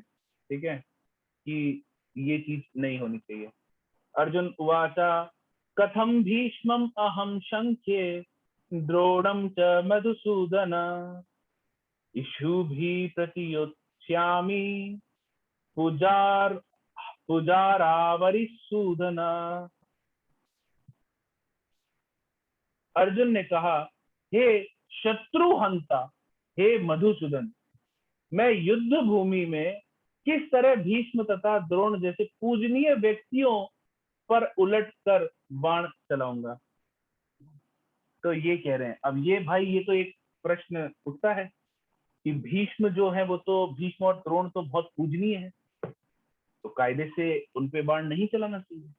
और यहाँ पर अर्जुन जो है वो भक्त भी है भगवान का, है, तो भक्त को हमेशा, ये अर्जुन की एक कैरेक्टरिस्टिक्स निकल के बाहर आ रही है कि भक्त को हमेशा भगवान अपने से सीनियर का जो वैष्णव होते हैं, आदरणीय होते हैं, उनको सम्मान देना चाहिए। भले ही वो कभी कभी आपके ऊपर थोड़ा सा हार्श क्यों ना हो जाए, वो कभी कभी थोड़ा कठोर क्यों ना हो जाए आपके ऊपर, मगर फिर भी हमें उन सब चीजों को साइड में रखते हुए उन्हें रिस्पेक्ट देनी चाहिए। ठीक है, तो यहाँ पर हम समझते हैं, यहाँ पर कई सारे प्रश्न आते हैं। पहला प्रश्न ये एकदम सही है कि भीष्म जो है वो तो भाई सही पुरुष हैं, भीष्म और द्रोण। उनको क्यों उनके ऊपर बाण चलाना चाहिए, उनसे क्यों युद्ध करना चाहिए? एक पितामह है और एक गुरु है। गुरु के ऊपर कोई बाण चलाता है क्या? गुरु के ऊपर कोई अस्त्र शस्त्र उठाता है क्या? और एक पितामह है, उनके ऊपर हम क्यों करें? दूसरा, यहाँ पर भगवान के 2 नाम अर्जुन ने बोले। पहला प्रश्न तो ये हुआ कि क्यों चला है। दूसरा, भगवान के यहाँ पर 2 नाम अर्जुन ने बोले। एक तो मधुसूदन, जिसका हमने पहले समझ लिया। दूसरा अरिसूदन, एक अरिसूदन भी बोला है। तो आप लोग बताइए अब कि ये क्या है, कि द्रोण और भीष्म के ऊपर बाण चलाना चाहिए कि नहीं चलाना चाहिए, पहला चीज। और दूसरा चीज, ये 2 नाम क्यों आए हैं, बताइए। प्रभु जी प्लीज एक बार प्रश्न फिर से पूछेंगे क्या? एक प्रश्न तो ये है कि भाई भीष्म और द्रोण जो है वो पूजनीय है। एक अर्जुन के गुरु हैं और एक अर्जुन के पितामह हैं। तो गुरु और पितामह, इन लोगों के ऊपर बाण, अस्त्र शस्त्र, इन सब का प्रयोग नहीं करना चाहिए। विनम्रता से साइड में कट लेना चाहिए, जैसा अर्जुन बता रहे हैं, प्रस्ताव रख रहे हैं भगवान के सामने। ठीक है, तो क्या उनसे युद्ध करना सही है? पहला प्रश्न। दूसरा प्रश्न, यहाँ पर भगवान को अरिसूदन और मधुसूदन क्यों कहा गया है? प्रभु जी, जो पहला प्रश्न है, अगर अपने गुरु और पितामह कोई भी सामने हो, पर अगर युद्ध भूमि में खड़े हो, तो जो क्षत्रिय है उसका पहला कर्तव्य युद्ध को करना है। तो उन्हें अपने गुरुजन, चाहे विपक्ष की पार्टी में अपने गुरुजन या पितामह भी हो, पर एक क्षत्रिय का सबसे पहला कर्तव्य उसे निभाना चाहिए और युद्ध करना चाहिए। माता जी, आप अपना थोड़ा परिचय देंगी? सीमा जाकेतिया माता जी। मैं शायद आपको पहली बार यहाँ पर देखा, इसलिए मैं पूछ रहा हूँ। प्रभु जी, मैं मुंबई से हूँ प्रभु जी। अच्छा। और मेरे इन-लॉज भिलवाड़ा रहते हैं। ठीक है। और मैं इस्कॉन से जुड़ी हूँ पिछले अक्टूबर से। ठीक है। आपने जो ये बताया कि युद्ध भूमि, इसको महाभारत में इसका वर्णन आया, इसको कहते हैं अहुतो ना निवर्तेता, कि बैटल फील्ड पे अगर कोई आपको चैलेंज कर रहा है तो आपको उसका चैलेंज एक्सेप्ट करना ही चाहिए। महाभारत 3.56.8 में बताया जाता है। ठीक है, और कोई जो इसको उत्तर देगा? इसके काफी सारे और उत्तर है। हाँ बताइए। हरे कृष्णा प्रभु जी। हाँ, अरिसूदन का अर्थ है शत्रुओं के संहारक, शत्रुओं को मारने वाले। और जो गुरु और उनके लिए बोला है, वो इसलिए बोला है क्योंकि उन्होंने अन्याय का साथ दिया, मतलब गलत लोगों का साथ दिया, और उस सभा में साइलेंस रहे जब द्रौपदी की साथ में इस तरह का खराब व्यवहार हुआ। इसके लिए भगवान ने उन्हें पहले ही दंड दे दिया था, मतलब मानसिक रूप से। ठीक है। तो द्रौपदी का वो जो घिनौना कार्य हुआ, उसमें उन लोगों ने चुप्पी रखी अपनी, उसका विरोध नहीं किया, मतलब उनका समर्थन किया। इस वजह से वो लोग दंड के अधिकारी हुए। ठीक है, ठीक है। और अरिसूदन का भी आपने अर्थ सही बताया, जो शत्रुओं का विनाश करता है। मगर एक और प्रश्न आता है माता जी, यहाँ पर 2-2 बार नाम क्यों ले रहे हैं? मतलब एक ही व्यक्ति का अलग अलग प्रकार से 2 बार नाम लेना, ये क्या चीज दर्शाता है? प्रभु जी, जो अरिसूदन है ना, शत्रुओं को मारने वाला, वो तो इसलिए हुआ कि जो भी आपका शत्रु है, आपको नुकसान पहुंचाता है, जो 6 तरह के आतताई आपने बताए थे, उसमें से ये एक कैटेगरी में ये लोग भी आ गए थे। नहीं, ये अरिसूदन यहाँ पर उस संदर्भ में नहीं है। अरिसूदन यहाँ पर उस संदर्भ में आया है कि हे कृष्ण, क्या आपने अपने पितामह, अपने गुरु उग्रसेन को, संदीपिनी मुनि को, क्या अगर आपको जरूरत पड़ी तो क्या आप इन सब से युद्ध करोगे? क्या आपने इन सब से युद्ध किया है? या अगर समय आया तो क्या आप इन सब से युद्ध करेंगे? नहीं, आप नहीं करेंगे। तो जब आप नहीं करेंगे तो आप मुझे क्यों करने के लिए कह रहे हैं? ये अरिसूदन का मतलब है। तो यहाँ पर जो अरिसूदन है, और यहाँ पर 2-2 बार भगवान के नाम अर्जुन इसलिए कह रहे हैं क्योंकि वो, मतलब जब आदमी बहुत ज्यादा अपने कंट्रोल में नहीं रहता है तो उसको पता नहीं होता है वो क्या बोल रहा है, क्या नहीं बोल रहा।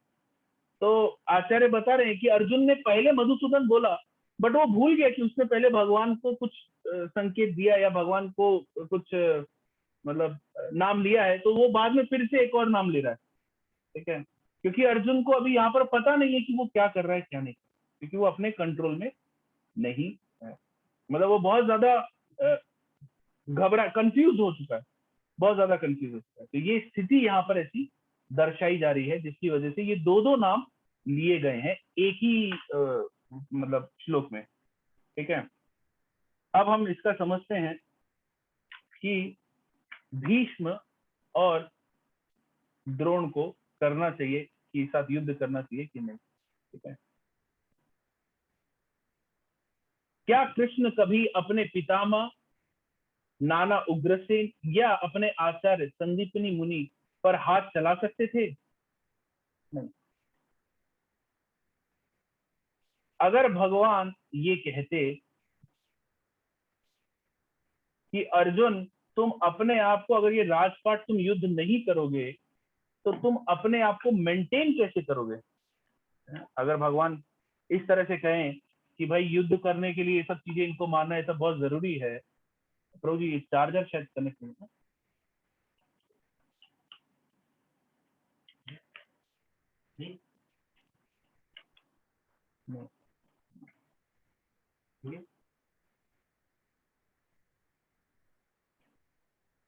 ठीक है, एनीवे तो भगवान कहते हैं कि अगर तुम इन लोग को मारोगे नहीं तो तुम फिर कैसे राजपाट करोगे? तो अर्जुन आगे बता रहे हैं, क्या कह रहे हैं अर्जुन? ऐसे महापुरुषों को जो मेरे गुरु हैं उन्हें मारकर जीने की अपेक्षा इस संसार में भीख मांगकर खाना अच्छा है। भले ही वे सांसारिक लाभ के इच्छुक हों किंतु है तो गुरुजन ही। यदि उनका वध होता है तो हमारे द्वारा भोग्य प्रत्येक वस्तु उनके रक्त से सनी होगी। अब ये जो अर्थ बता रहे हैं यहाँ पर, इसके दो अर्थ हैं, मतलब बहुत डेप्थ वाला है इसमें अर्जुन उत्तर भी दे रहे हैं और उत्तर देने के बाद फिर से एक प्रश्न भी कर रहे हैं। सबसे पहले ये पूछा जा रहा है कि गुरु और भीष्म को मारना चाहिए कि नहीं। ठीक है, तो इसमें गुरु के इसमें स्मृति में बताया जाता है कि एक व्यक्ति को अपने गुरु का त्याग कर देना चाहिए जब पहला उस गुरु के अंदर बहुत ज्यादा अभिमान है। ठीक है, दूसरा जब उस गुरु को ये पता नहीं है कि वो क्या कर रहा है, वो सही कर रहा है कि गलत कर रहा है, वो सही की तरफ है कि गलत की तरफ है, जब वो ये भेद नहीं कर सकता तो उसको अपने गुरु का त्याग कर देना चाहिए। और तीसरा, जब उसका गुरु जो है वो लालची हो गया है गलत जीवन के प्रति, जब वो एडिक्टेड हो गया सिंफुल लाइफ के प्रति, ये महाभारत में भी बताया गया। महाभारत के 5.17 8.24 में ये सब चीजें आती हैं। ठीक है, कि जब कोई ऐसा हो गया है तो उसका त्याग कर देना चाहिए। ठीक है, अब अर्जुन क्या कह रहे हैं यहाँ पर आगे, फिर अब प्रश्न आता है कि इसी श्लोक में अर्जुन जो है एक शब्द का इस्तेमाल करते हैं। शब्द क्या है? महानुभावान।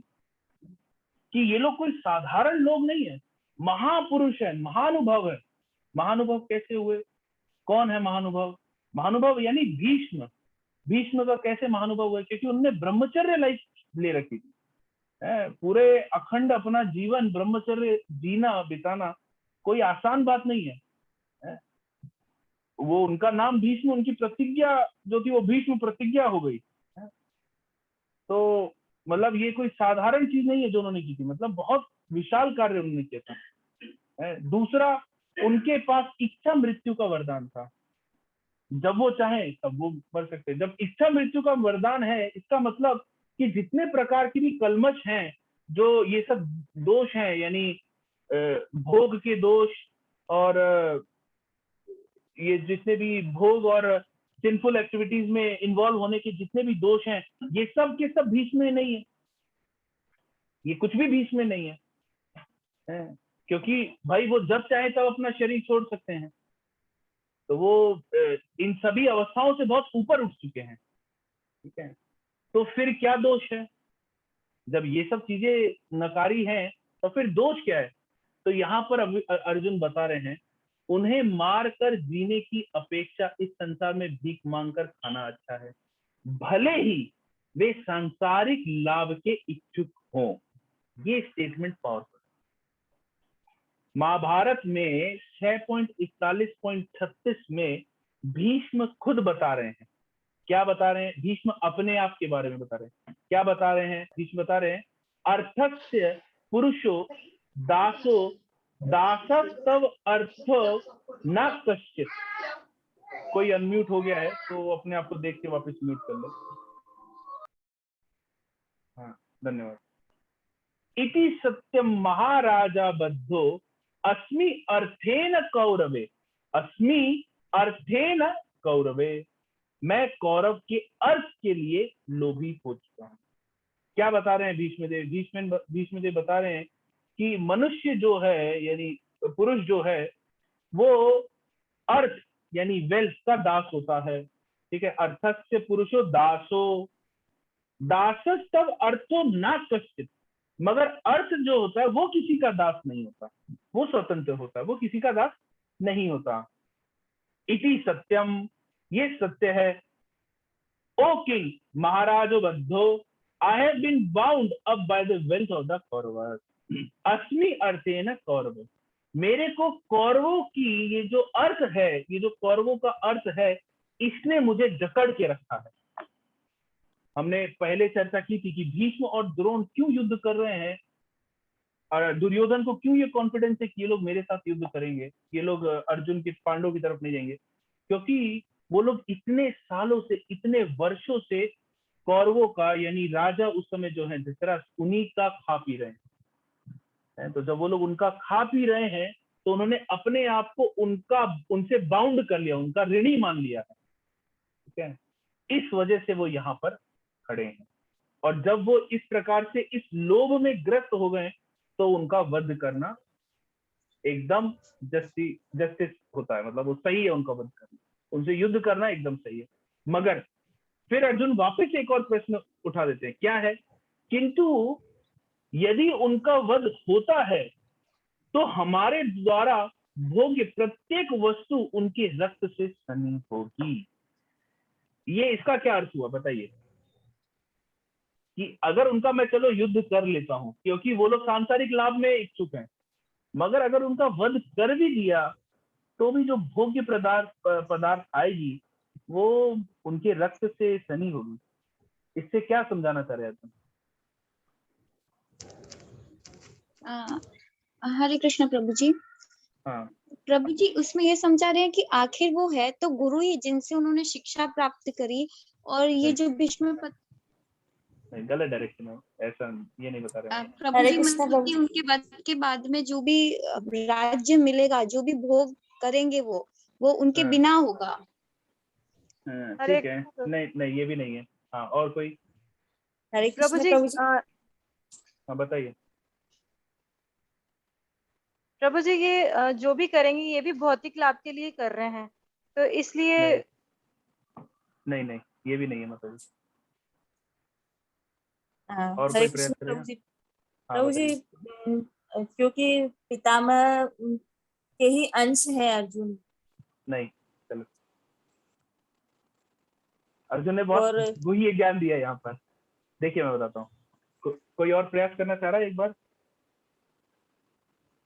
ठीक है, देखिए क्या है, अगर मैं अपनी आजीविका मांस बेच के चलाता हूँ, ठीक है, उससे जो पैसा आता है उससे मेरा घर खाना पीना खाता है। ठीक है, अब उसके घर पे मैं एक भक्त हूँ ना, या कोई एक भक्त उसके घर पे जाता है और वो उसके हाथ का या उसके घर का खाना खाता है, तो क्या उसको उसके घर का जो खाना खाया उसका कर्मा लगेगा कि नहीं लगेगा?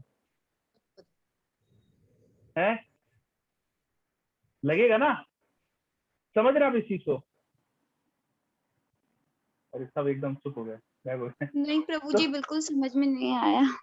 देखिए क्या है, कर्मा की साइकिल को समझते हैं। ठीक है, मैंने अगर गलत तरीके से अपने धन का संचय किया है, ठीक है, अब हम भक्त कोई भी जना अगर या एक भक्त जो है किसी भी नॉन वेजिटेरियन होटल में जाके, अच्छा हम लोग नॉन वेजिटेरियन होटल में जाके क्यों नहीं खाते, या हम होटल में जाके खाना क्यों नहीं खाते, या हम लोग मीट मांस ये सब चीजें क्यों नहीं खाते हैं, या हम नॉन वेजिटेरियन जो लोग हैं जिनकी कमाई गलत तरीके से हम उनके हाथ तक क्यों नहीं खाते?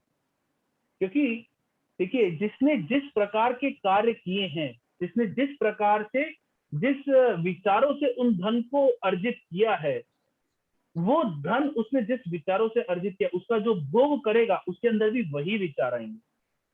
समझ में? ये ट्रांसफर होगा, ये संस्कार है एक तरह से, ठीक है। इसीलिए जो कुकिंग करते हैं, डीटीज की कुकिंग करते हैं, उनको कहा जाता है कि आप एकदम नहा धो करके आइए, साफ सुथरे होकर आइए, कीर्तन सुन के आइए, पहले 16 माला करिए, फिर भगवान की कुकिंग करिए, पहले कुछ अध्ययन करिए, फिर भगवान की कुकिंग करिए। तो ये सब हम क्यों करते हैं? जिससे कि हमारी जो मन है वो शुद्ध हो सके और हम एक शुद्ध और स्वच्छ मन से एक अच्छे कॉन्शियसनेस में भगवान के लिए और भक्तों के लिए प्रसाद बना सके। क्योंकि हमारा जिस प्रकार का कॉन्शियसनेस होगा, उस प्रकार का जो हम प्रसाद बनाएंगे, तो जो सामने वाला खाएगा उसके अंदर भी वही ट्रांसफर होगा। इसीलिए भक्तों को कहा जाता है कि उनको हर जगह मुंह नहीं मारना चाहिए, मतलब हर जगह जाकर के खाना नहीं खाना चाहिए। उनको, जो श्रेष्ठ भक्त होते हैं, वो बहुत ही विचार करके कहीं पे खाना प्रसाद ग्रहण करते हैं, ठीक है, just because of this thing. तो यही यहाँ पर अर्जुन कह रहे हैं। अर्जुन क्या कह रहे हैं? रुधिर प्रदिग्धान, कि इनके रक्त से सना हुआ है। अगर मेरे को ये राजपाट मिल भी गया तो भी वो किस तरह का मिलेगा? क्योंकि वो राजपाट आज तक इन लोगों ने गलत चीजों से चलाया है, वहां पर नाना प्रकार की गलत चीजें हुई हैं। तो जब वो मुझे मिलेगा तो मुझे भी उसका कर्मा मिलेगा, ठीक है, क्योंकि मैंने वो गलत चीजों से जिन लोगों ने चलाया है, उनको हरा करके या उनको मार करके मैंने उनसे अब लिया है, तो उसका कर्मा मेरे ऊपर भी जाएगा, ठीक है। ये आचार्य लोग ये टिप्पणी बता रहे हैं, अपनी टीकाओं में आचार्य लोग इस तरह का टिप्पणी बता रहे हैं, कह रहे हैं, it is not pure enjoyment because it has been obtained through killing them. I cannot enjoy in the next life, for those enjoyment will be mixed with their blood. उनके कर्मों से वो चीज मिक्स होगी, इसीलिए मैं आगे के जीवन में भी इसको एंजॉय नहीं कर पाऊंगा, क्योंकि मेरे को इसका कर्मा लगेगा, ठीक है। प्रभुपाद बता रहे हैं, when guru is fit to be abandoned, हम गुरु का कब त्याग कर सकते हैं? शास्त्रों के अनुसार ऐसे गुरु जो निंदा कर्म में रत हो और जो विवेक शून्य हो, त्याज्य है। दुर्योधन से आर्थिक सहायता लेने के कारण भीष्म तथा द्रोण उसका पक्ष लेने के लिए बाध्य थे। यद्यपि केवल आर्थिक लाभ से ऐसा करना उनके लिए उचित न था, ऐसी दशा में वे आचार्य का सम्मान खो बैठे थे, ठीक है। तो ये प्रभुपाद बता रहे हैं कि हमने भीष्म का पहले बताया कि भीष्म ने खुद ही महाभारत में कहा है कि मैं योग्य नहीं हूँ, मैं लोभी हो चुका हूँ, इस वजह से उनको मारना जस्टिस होता है। और यहाँ पर द्रोण के लिए प्रभुपाद बता रहे हैं क्योंकि वो आर्थिक सहायता ले चुके थे और वो अपने आप को उसमें बांध के रखे हुए थे। आर्थिक सहायता लेना कोई बड़ी बात नहीं है, मगर उसमें अपने आप को बाध्य रखना और फिर गलत अधर्म का साथ देना, ये गलत। इसकी वजह से वो अपना आचार्य पद जो था वो खो चुके थे। आचार्य जो होता है वो इररिस्पेक्टिव ऑफ एनी सिचुएशन वो अपनी चीजों को सही रखता है, मतलब वो अपने प्रिंसिपल से नीचे नहीं जाता, ठीक है।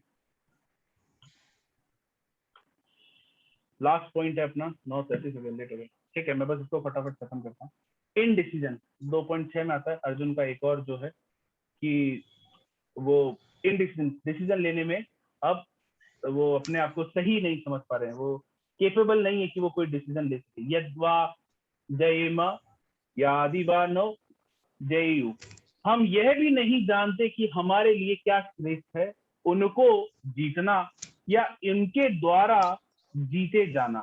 मैं अब निर्णय लेने में असमर्थ हूँ भगवान, कि मैं ये भी नहीं जानता कि मेरे लिए क्या सही है, उनको जीत लेना सही है या उनके द्वारा जीते जाना, वो लोग जीत जाए ये सही है। ये अर्जुन को इनडिसीजन होगा। तो ये इनडिसीजन हमारी लाइफ में क्यों आता है? इनडिसीजन हमारी लाइफ में तब आता है जब हम खुद कंट्रोलर बनते हैं, ठीक है। जब हम खुद कंट्रोलर बनेंगे तब तक हमारे जीवन में इनडिसीजन है। वास्तविक रूप में कंट्रोलर कौन है? वास्तविक रूप में कंट्रोलर है भगवान कृष्ण। ईशावास्यम जगत सर्वम यत् किंचाम जगत्याम जगत तेन तक्तेन भुंजिता मां गृदा कश्चित् धनम। वास्तविक रूप में कंट्रोलर कौन है? भगवान ईशावास्यम जगत सर्वम, ये पूरा जगत ही उनका है।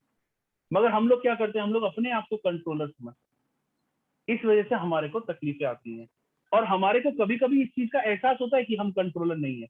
कब कब आता है, जब हमारी द्वारा करी हुई चीजें गलत हो जाती हैं और हमें उसका भुगतान भुगतना पड़ता है, तो हमें ये एहसास होता है कि यार मैं कंट्रोलर नहीं हूँ, क्योंकि क्या गलत हो गई ना चीजें। मगर वो चीजें बहुत क्षण भर के लिए एहसास होता है, हम उसको नेग्लेक्ट कर देते हैं और हम भूल जाते हैं और हम फिर से आगे बढ़ जाते हैं अपने उसी रोल की तरफ जहां पर हम अपने आप को कंट्रोलर समझ रहे हैं। ठीक है, तो ये चीजें तब तक ऐसे चलती रहेंगी हमारे जीवन में जब तक हम अपनी वास्तविक जो पोजीशन है उसको नहीं एक्सेप्ट करते हैं। और हमारी वास्तविक पोजीशन वो क्या है, हमारी वास्तविक पोजीशन जो है वो कंट्रोलर की नहीं, वो कॉपरेटर की है। कि कंट्रोलर तो भगवान है, हम बस कॉपरेटर हैं। और भगवत गीता ये चीज हमें कब मिलेगी, जब हम इस ज्ञान को भगवान या गुरु, प्रामाणिक गुरु के माध्यम से सुनेंगे। ठीक है, जब हम गुरु के प्रति अप्रोच करेंगे किसी प्रामाणिक गुरु और भगवान के माध्यम से, जब हम इसको समझेंगे तो हमें समझ में आएगा कि वास्तविक कंट्रोलर कौन है और हम कॉपरेटर हैं। अर्जुन ने अभी तक खाली अपना पक्ष रखा और उससे हमें समझ में आ रहा है कि वो कितना ज्यादा परेशान है और उसके जीवन में कितनी तकलीफें हैं। और अब वो जाकर के फाइनली भगवान को सरेंडर करता है। कर्पण्य दोषोपहता स्वभावा पृच्छामि तम धर्म समूढ़ चेता यश्रेयस्यान् निश्चितं ब्रूहि तन्मे शिष्यस्ते अहम शादिमां त्वं प्रपन्नम।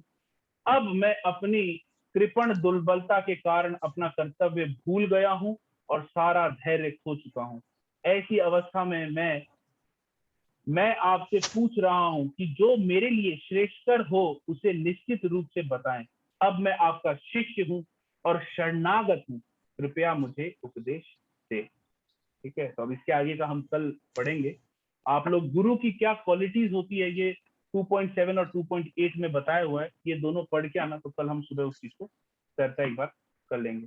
नेक्स्ट हमारी जो क्लास है वो नॉर्मली फ्राइडे को होनी चाहिए, बट क्योंकि मैं ट्रैवलिंग में रहूंगा तो शायद मोस्ट प्रोबेबली वो क्लास सैटरडे को होगी। हम लोग आपको अपडेट कर देंगे।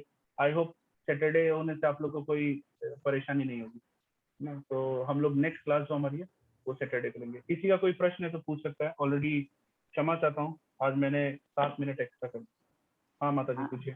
हाँ प्रभु जी, भगवान पूर्ण वैरागी कैसे है? आपने जैसा बताया कि भगवान पूर्ण वैरागी है, तो वो पॉइंट मुझे कम समझ में आया था, प्लीज आप बताएंगे। माता जी मैंने एक उदाहरण देके बताया था, एक लीला के माध्यम से भी आपको समझाया था। और हम वैसे भी समझ सकते हैं कि भगवान सब कुछ में होते हुए भी भगवान सब कुछ में नहीं है।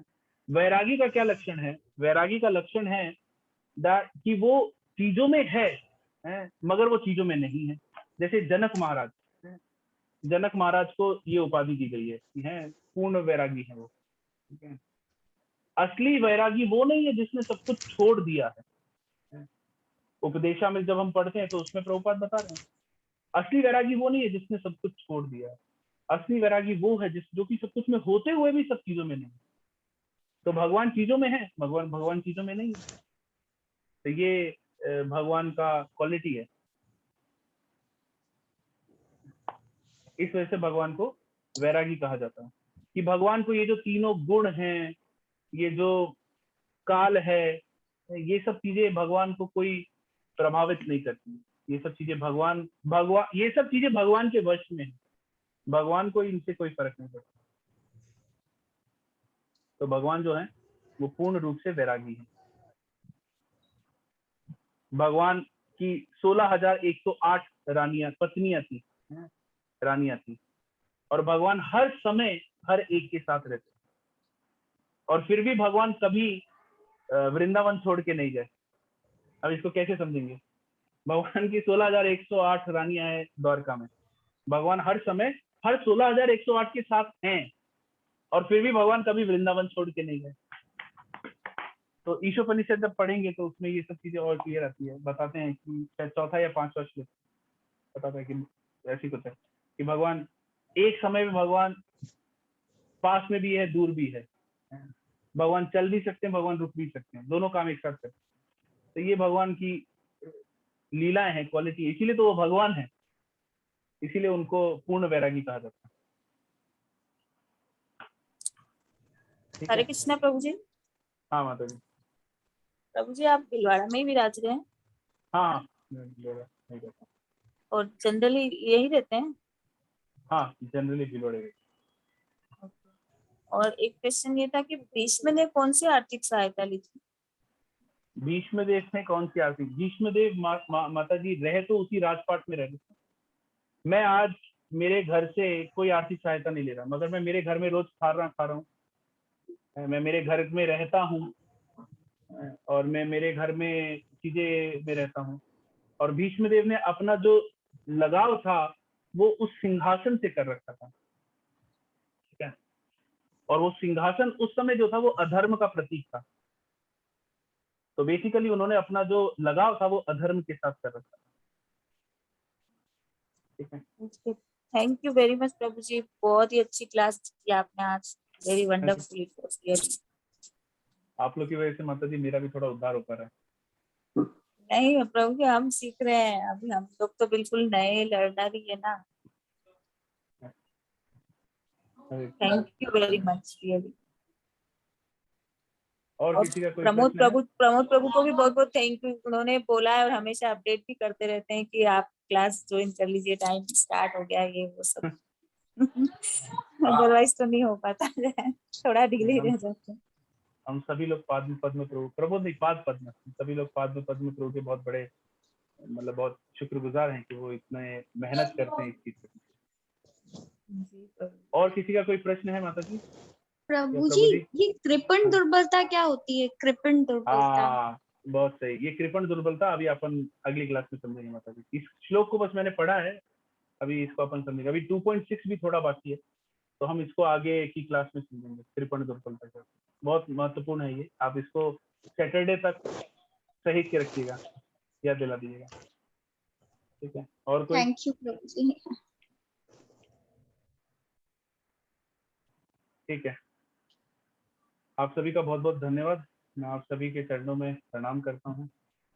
और आपका भी प्रभु जी बहुत बहुत बहुत ज्यादा धन्यवाद। आप हमें ऐसे मत बोलिए कीजिए। मैं और भी जो भक्त लाइन से जुड़े हुए हैं, मैं उनसे भी यही कहना चाहूंगी कि प्लीज आप प्रभु जी से कहें कि वो बार बार क्षमा याचना करते हैं, तो हमें सच में अच्छा नहीं लगता। बल्कि आप तो हमारे उद्धार के लिए ही ये सब कर रहे हैं, बल्कि अपना समय, आज हमें वक्त नहीं मिलता, 1 घंटा हम नहीं निकाल पाते, लेकिन ऐसा क्या है कि मेरी क्या है बोली जो है ना थोड़ी सही नहीं है, क्योंकि आज तक इतना सारा जीवन जो है वो ऐसे ही जिया ना, तो मेरे उच्चारण बोली ये सब चीजें उतनी शुद्ध नहीं है। तो हो सकता है मैं मेरे वाक्यों के माध्यम से इंटेंशनली या अनइंटेंशनली किसी को हर्ट करूं, इसलिए मैं आप सभी से प्रार्थना करता हूँ। और प्रार्थना वैसे भी करनी चाहिए, क्योंकि आप लोग की वजह से मैं इतनी सारी पुस्तकें पढ़ पा रहा हूँ, नहीं तो शायद मैं इतनी सारी पुस्तक नहीं पढ़ पाता। मैं अभी यहाँ पर मेरे सामने 1 2 3 4 5 6 पुस्तक है गीता की। पर प्रभु जी आप कुछ भी कहें, आप कुछ भी कहें, लेकिन हम आपके बहुत बड़े आभारी हैं। आप भले पढ़ते हो, आप अपने आप जो भी कहते हैं अपने लेवल पे, कृपा सिंधु पतितनाम पावनेभ्यो वैष्णवेभ्यो नमो नमः। सभी वैष्णव भक्तवृंद को मेरा कोटि हरे कृष्णा। मिलते हैं अब शनिवार को, है ना। आप लोग ये थोड़ा सा आगे पढ़ के आइएगा, अगर आप लोग पढ़े रहेंगे तो बहुत अच्छा रहेगा। हरे कृष्णा।